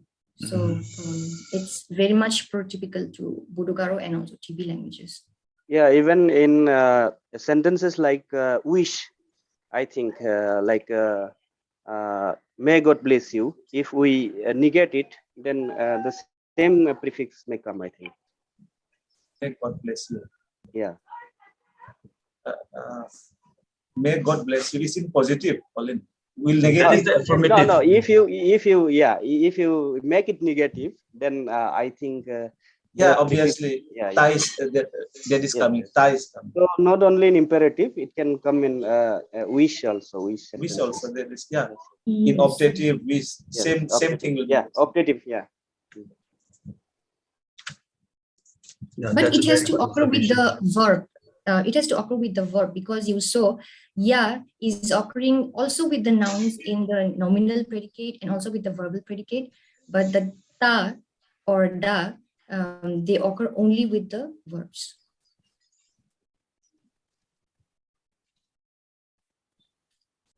Hello.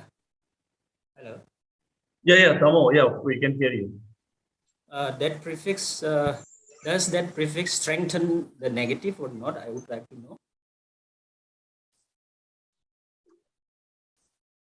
Can you say a bit louder, Tom? That prefix, does that prefix strengthen the negative or not? Mm-hmm. In Dimasa, it strengthens the negation, but we also have serial verbs occurring in the negated form. Like I can share it to you once again. Yeah.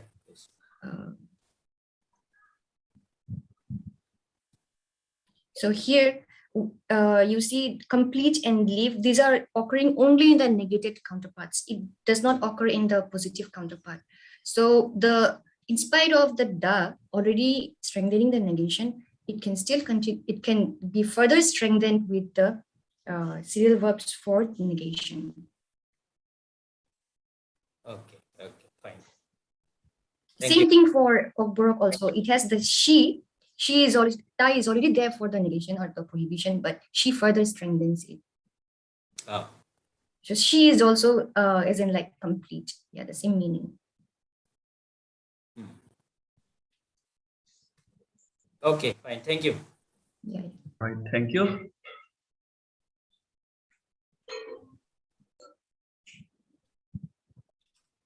I hope there is no more recent query from the participants. Okay, thank you, Monali and Pratima, for the presentation. So we'll move to the next presenter.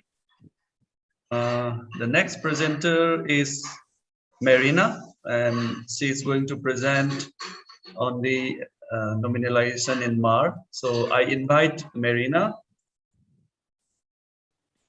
Sir, can you hear me? Yeah, we can hear you, Marina. Yeah, you can share your PowerPoint or the PDF, then you can start. Can you see it? We can see this. Can you make it in full screen mode? Just hold on. Okay. Fine. Go ahead. All right. So I will not be turning on my video because I have some internet issues. So I hope that's fine. So good morning, everyone. I am Marina, and I am from Rayburn College in Churachandpur. I will be presenting on the syntactic process of nominalization in MAR. So first, before I start with the topic, I would like to introduce the MAR MAR in general. So MAR belongs to the Kukichin subgroup of the Tibeto-Burman language family. So according to the census of 2011 census, there are 98,550 speakers of MAR. Although they are found in different areas of Northeast India, in Mizoram, in Tripura, some areas of Tripura, some areas of Meghalaya, and even in Assam, in the Kachar Hills of Assam. Concentrated, they're most found in the Manipur areas, which is in the Churachandpur, the Tipaimuk and Bangai areas, as well as the Jiribam subdivision of Manipur. So I've prepared a map that kind of shows where they are distributed. Now, in terms of the linguistic characteristics of MAR, MAR is a word final language, like most Tibeto-Burman languages, Kukichin languages, and it demonstrated it has a rich agreement system in that it allows the omission of NP arguments, which is obviously one of the reasons why it is a characteristic of the MAR clauses.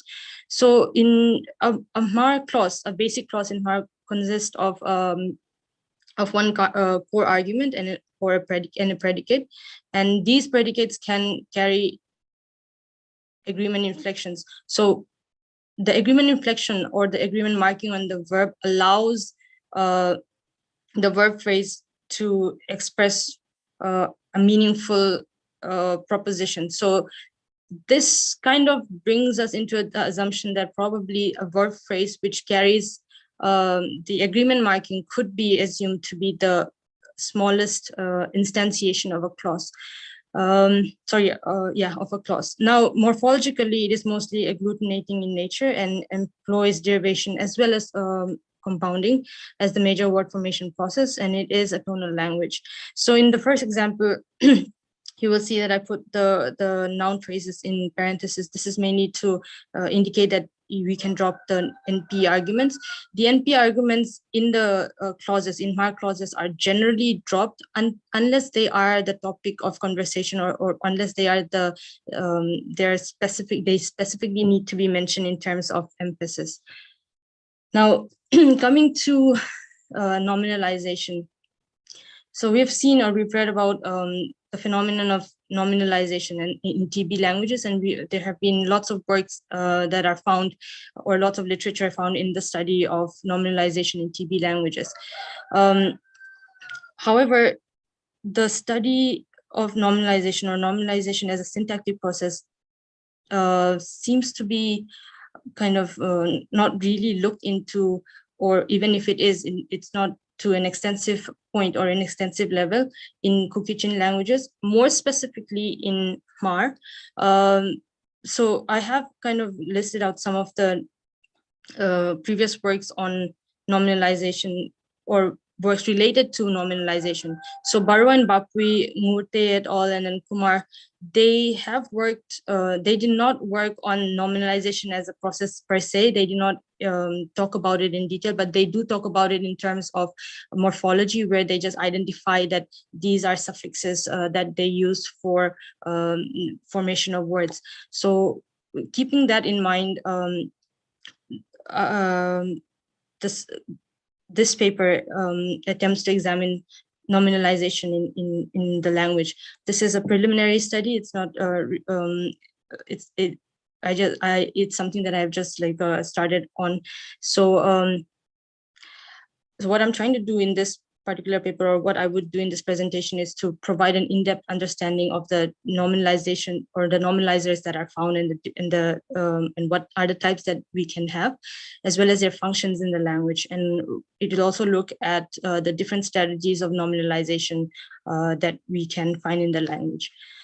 So in Khmer, nominalization operates extensively in the verbs and clauses, and in forming nominalization, or in forming nominalized structures, the nominalizing suffixes are productively employed. So there are 4 nominalizing suffixes, tu, na, sa, and pa, which are common, which are used with distinct semantic functions. So we will be discussing that in detail later. Among these 4 nominalizing suffixes, tu and na are the most common and the most productive in the formation of nominalized structures. So to discuss tu as a nominalizer, first of all, it appears to be derived from the interrogative word tu, which means who, and seems to be grammaticalized as an agentive nominalizer in the language. So it derives noun phrases that refer to the person that does the activity described by the verb on a regular basis, or as a job. So these derived agentive noun phrases can function as the head of the noun phrase. So these are a few examples that I've given. All these, in the examples that I've given, the first 3 examples that are given, they seem to be lexicalized already, in a sense that we don't, it doesn't really have the one who's, even though it does have the meaning of the one who saves, that in the language it seems to have been lexicalized. So we generally use it as nouns, or just as noun phrases, without having much of without really using it within a larger syntactic structure, or as a way of modifying a larger syntactic structure.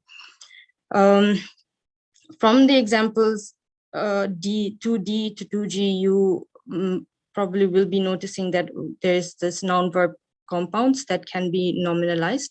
So this is really something that we really find. Sorry, this is something that we really find in Khmer, where we nominalize a noun-verb compound, and then it creates a derived form that kind of is already expressed by the meaning in the noun-verb compound. So it uses noun-verb compounds to nominalize. Sorry, the nominalizer are used in the noun-verb compounds to derive agentive nouns, but they can also be interpreted as the one who verbs,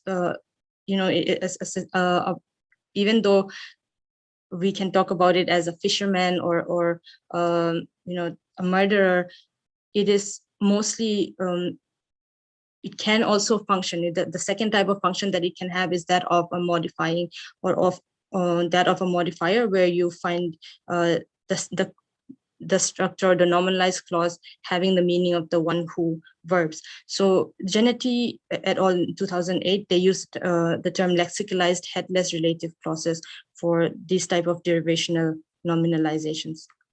Now, na as a nominalizer is one of the most productive, or one of the most productive in terms of function when it comes to nominalization. So there are different types that of nominalization that the suffix na can produce. So the first one, you have the derivation of abstract nouns. They function as nominal heads of a noun phrases, and even though they are formed,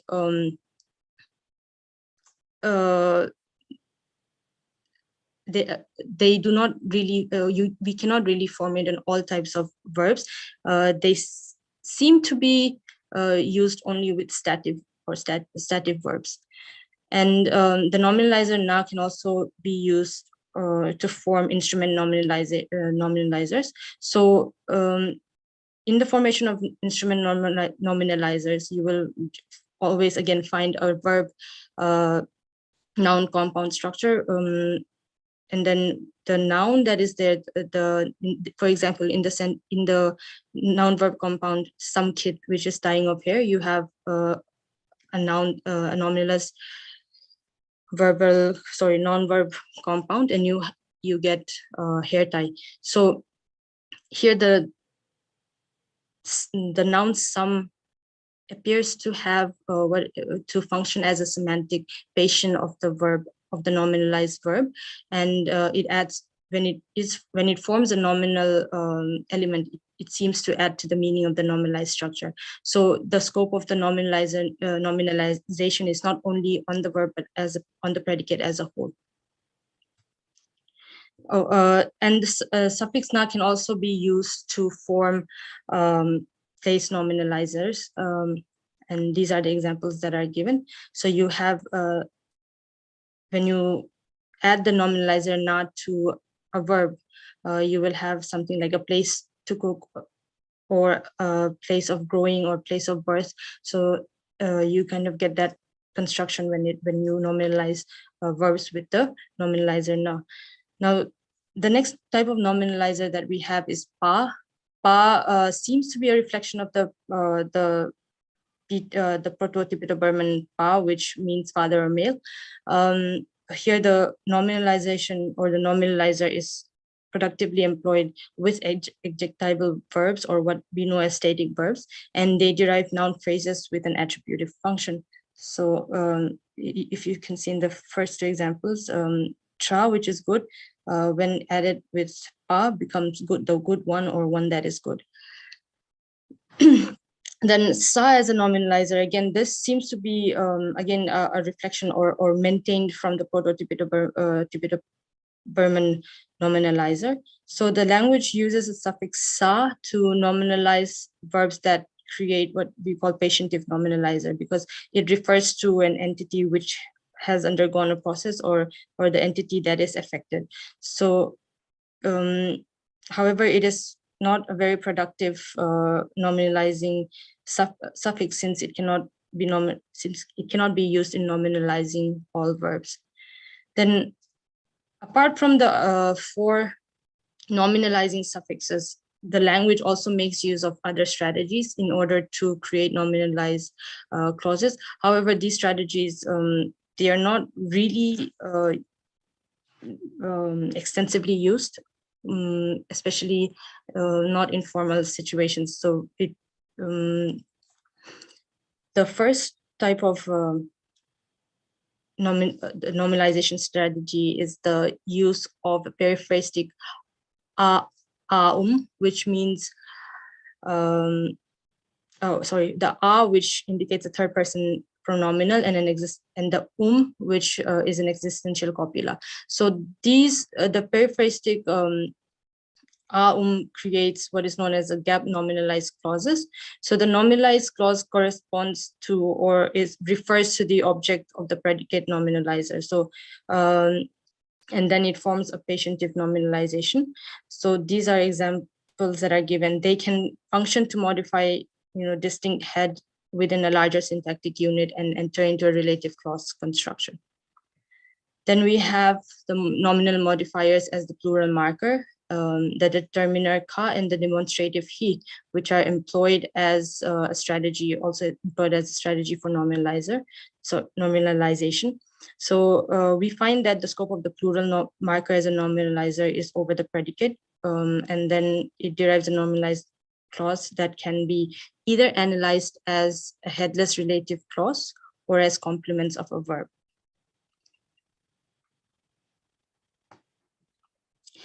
Then the nominalization of verbs that take the demonstrative he, they derive noun phrases that have a gerundial function. These are the examples that are given.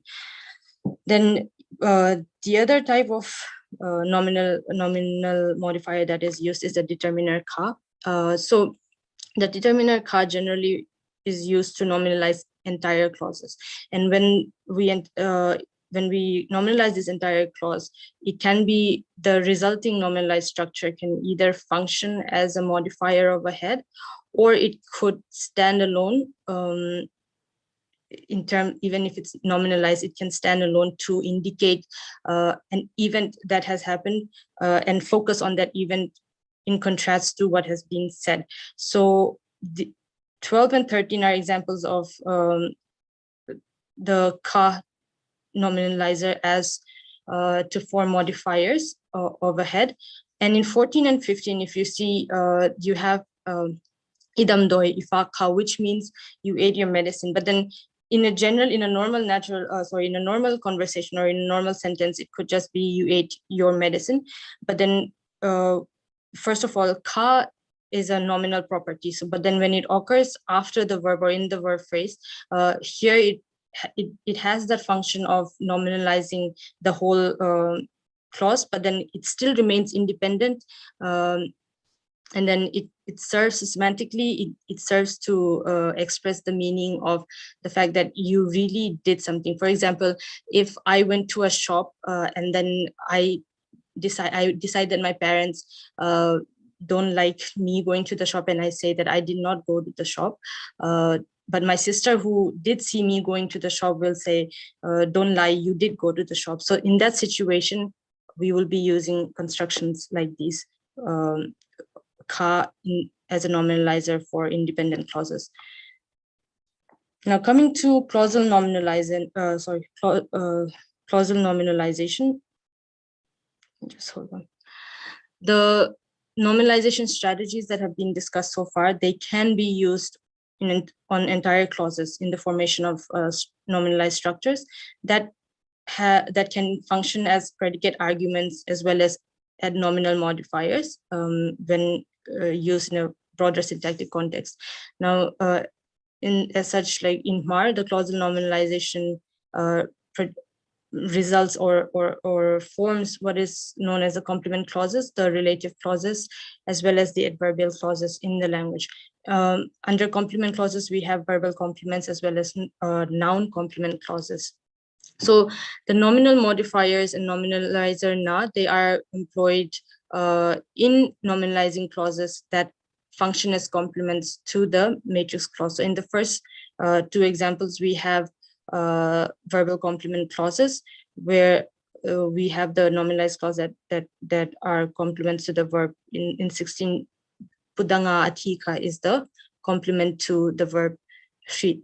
The nominalized clauses are finite in that they can also function as independent clauses, except for the fact that we have the determiner ka at the end of the clause.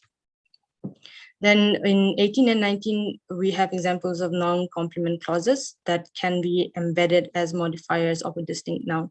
So the syntactic structure in these clauses, they remain the same, but unlike relative clauses, there is no syntactic gap and all the arguments are overtly expressed. Then nominalization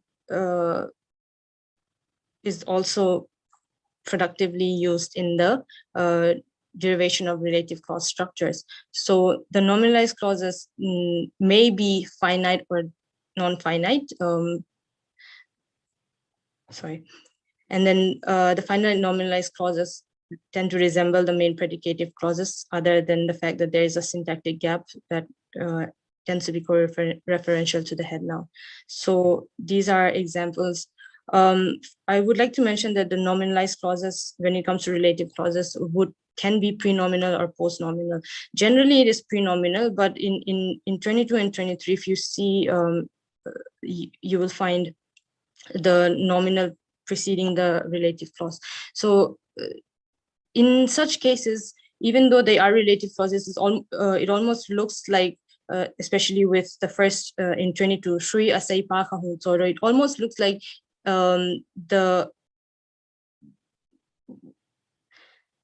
nominalized clause is kind of used in a way to, give more information about the rope instead of like, modifying it. I don't know if I'm explaining it the right way, but then it doesn't really have the modifying, element, even though in a sense it is modifying it, but then you're giving extra information about that rope. So these two can be described as what, so we might be able to say that in relative clauses that, have that occur post-nominally, where after the noun, it probably might be non-restrictive relative clauses. But then since this is out of the scope of my presentation or my topic, so I didn't really get into the basics of that. So, okay, in MAR, we find nominalization even in adverbial clauses. However, the nominalization that you find in adverbial clauses is mainly for place adverbial clauses. So they specify place or location that is in relation to the proposition that is made in the main clause.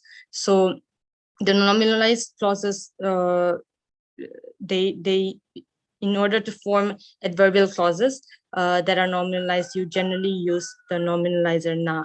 So when they occur in nominalizing, a clause, and when they function as adverbial clauses, they are generally followed by the locative markers, and they are usually non-finite. So to sum it up, MAR extensively is found to use the nominalizing suffixes in order to nominalize verbs or entire clauses, and the language is found to retain the Proto-Tibeto-Burman nominalizing suffixes pa and sa.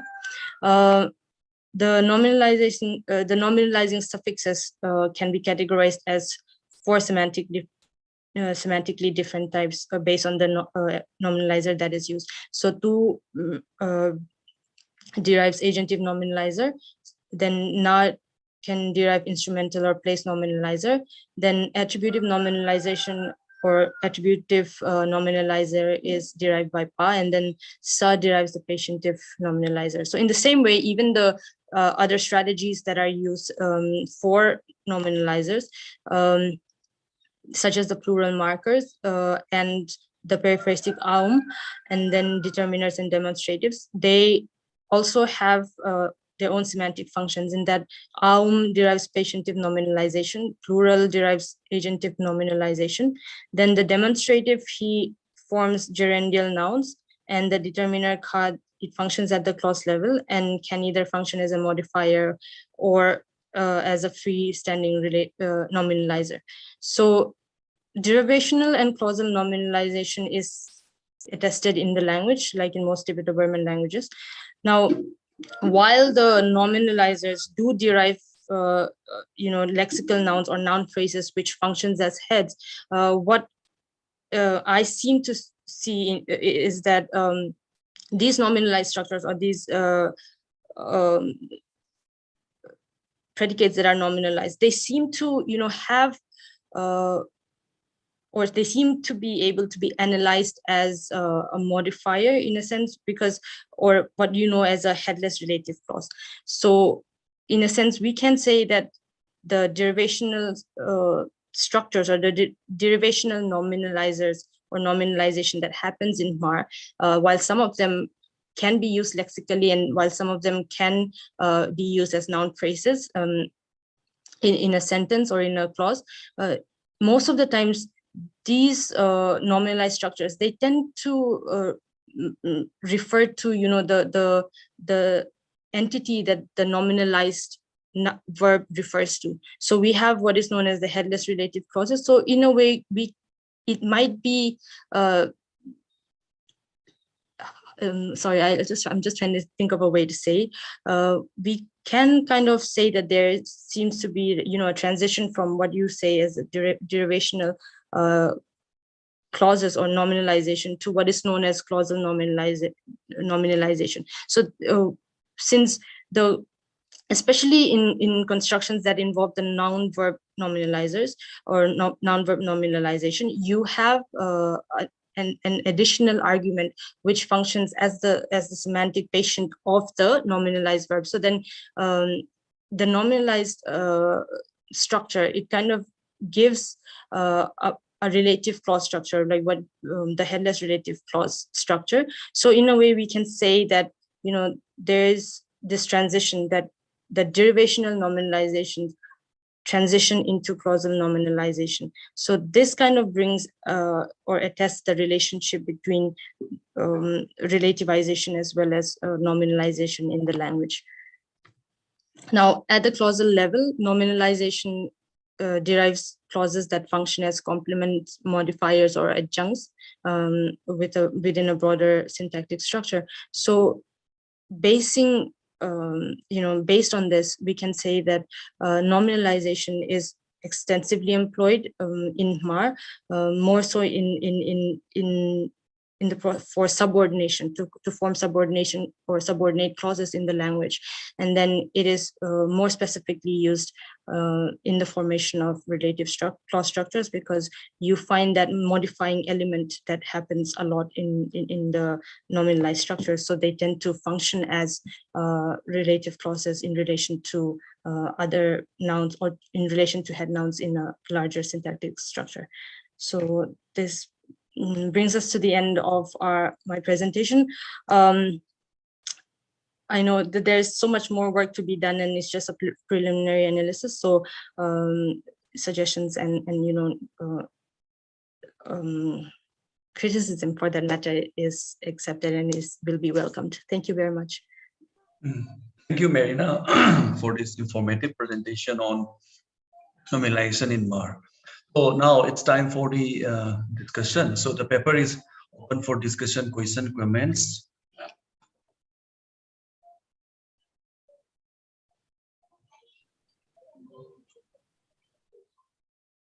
Participants can unmute and they can speak directly to the Marina.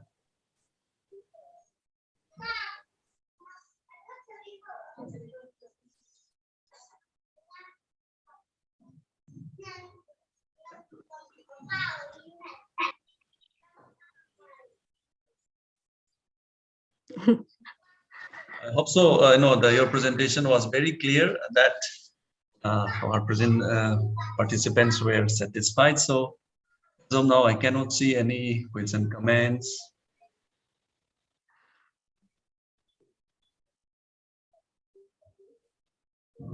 Yeah. Can you open your chat box? There is a question. Just hold on, I'm having trouble with. I just have one question. Can I speak? Yeah, sure. Yes, sir. Okay, this is not related to the main theme, but okay.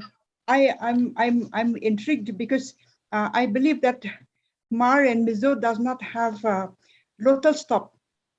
Glottal stop.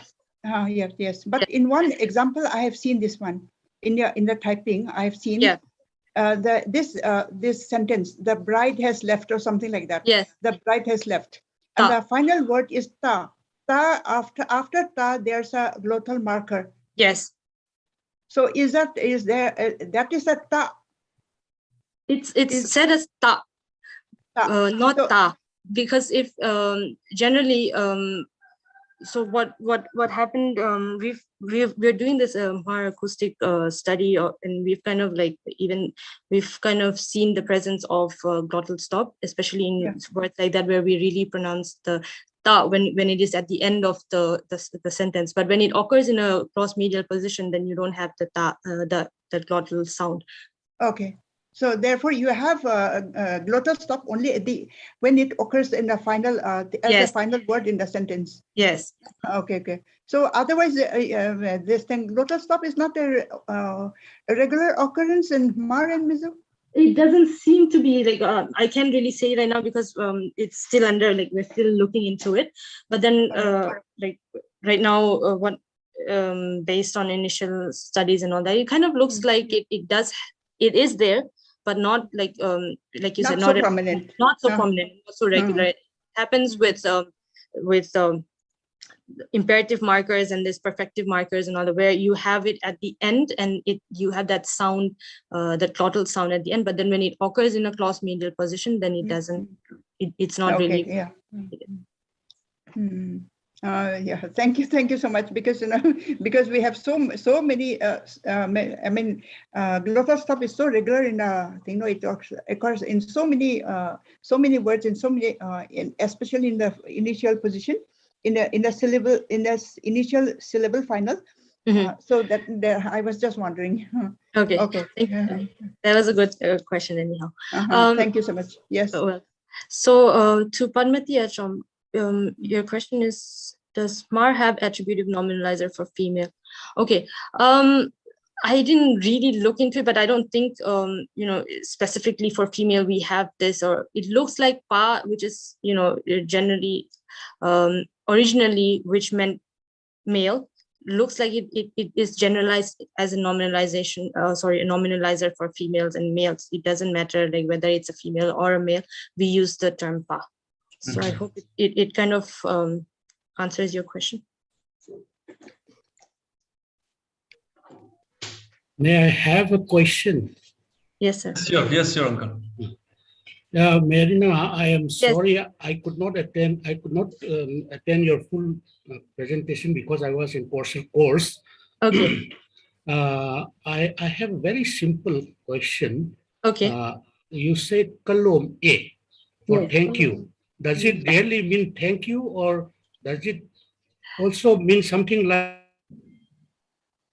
Hello, Uncle. We are not able to get your last sentence. Hello, Uncle Mosel, can you hear us? Okay, anyway, Marina, you can respond. Half of. Okay. So it's more like it's not really thank you. It's like I am happy, or I am, declaring that I am happy. So then I think we use it to say thank you. Okay. I don't know, Uncle Mosel able to hear you? I hope so. In case Padma, you wants to speak, then you can speak to the Marina for your further question and query.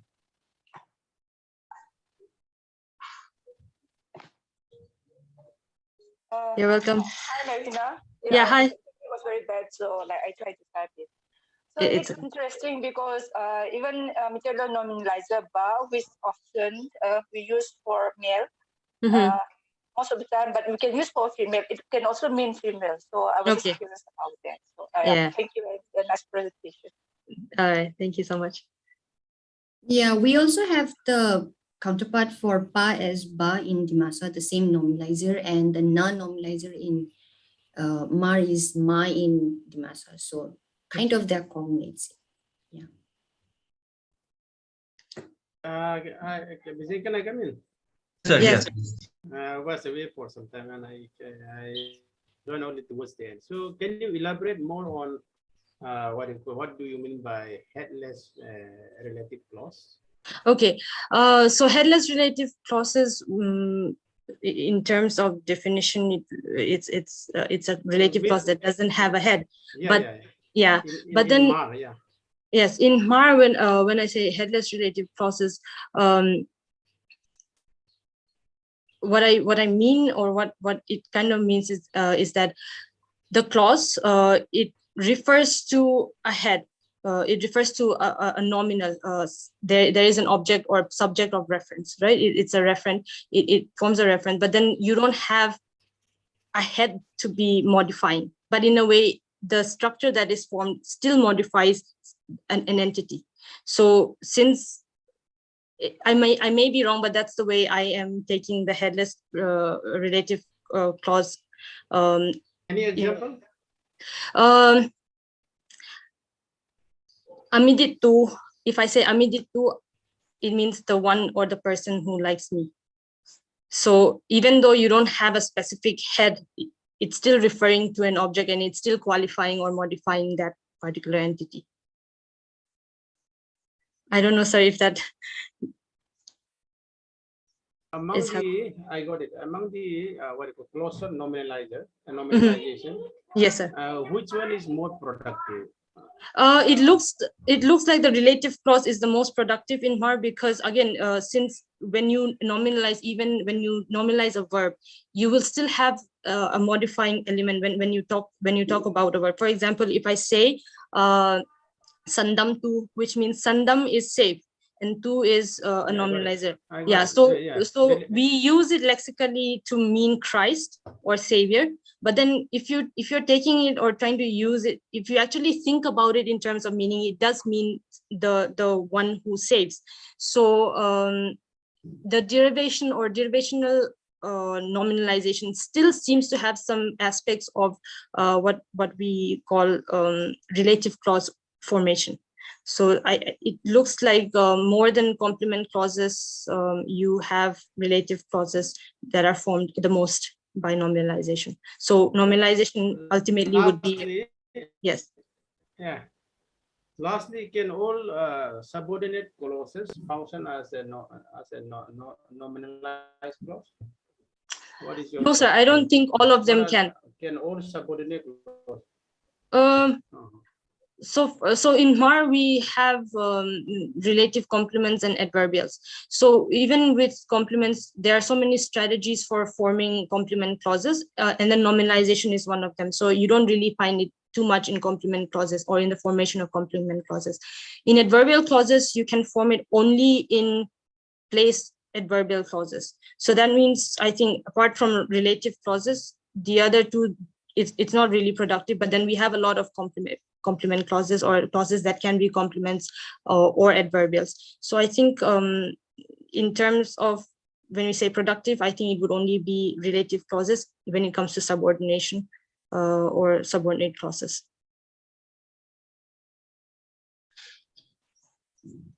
Okay, thank you, Marina. Yeah, Uncle Mosel, I think you got disconnected.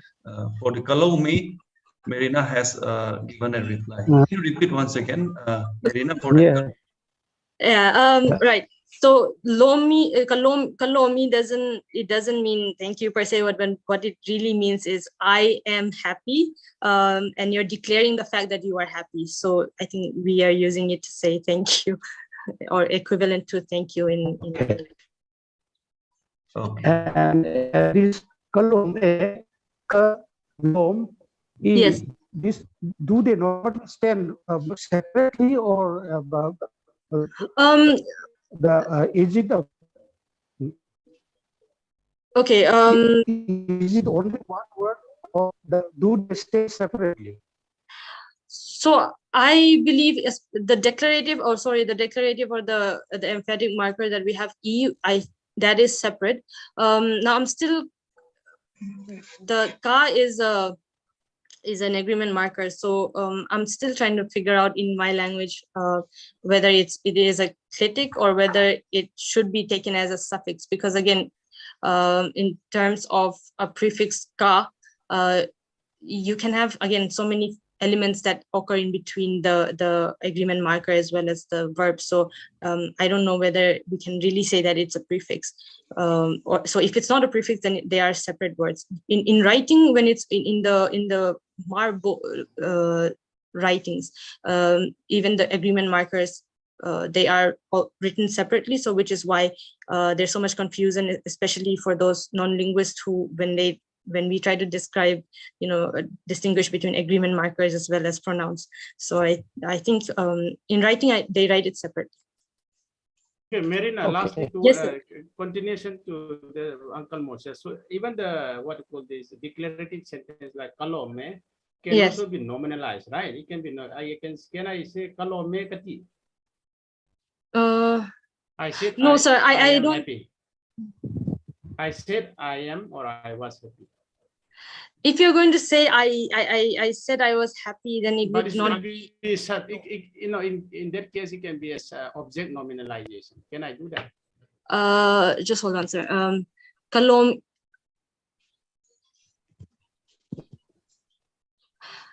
No, sir. I think with this particular one, I don't think it can function as a nominalized because if you're going to say I said I was happy, you would say kahlim.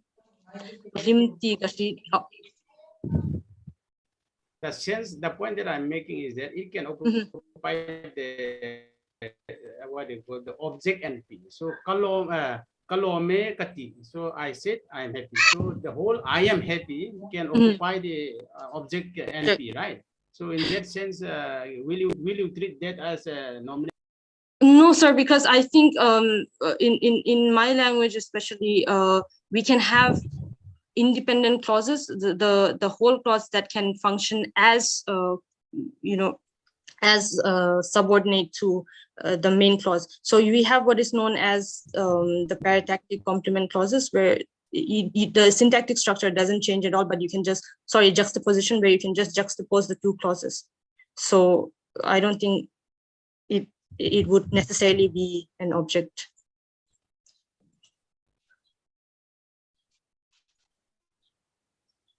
Okay, so thank you for your clarification to all the question and query made by our participant. Thank you very much.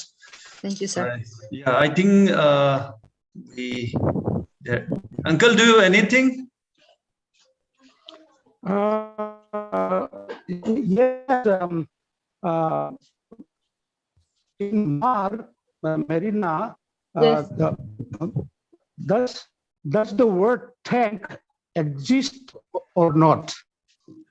So it doesn't seem to exist, but it seems to probably we may be towards the process of deriving it from the word lom, because we use for anything that we say thank or we are grateful, we use the word lom. So might be. And if I say he thanked me, he thanks me, then what would you say? I have never really thought about. He thanks me.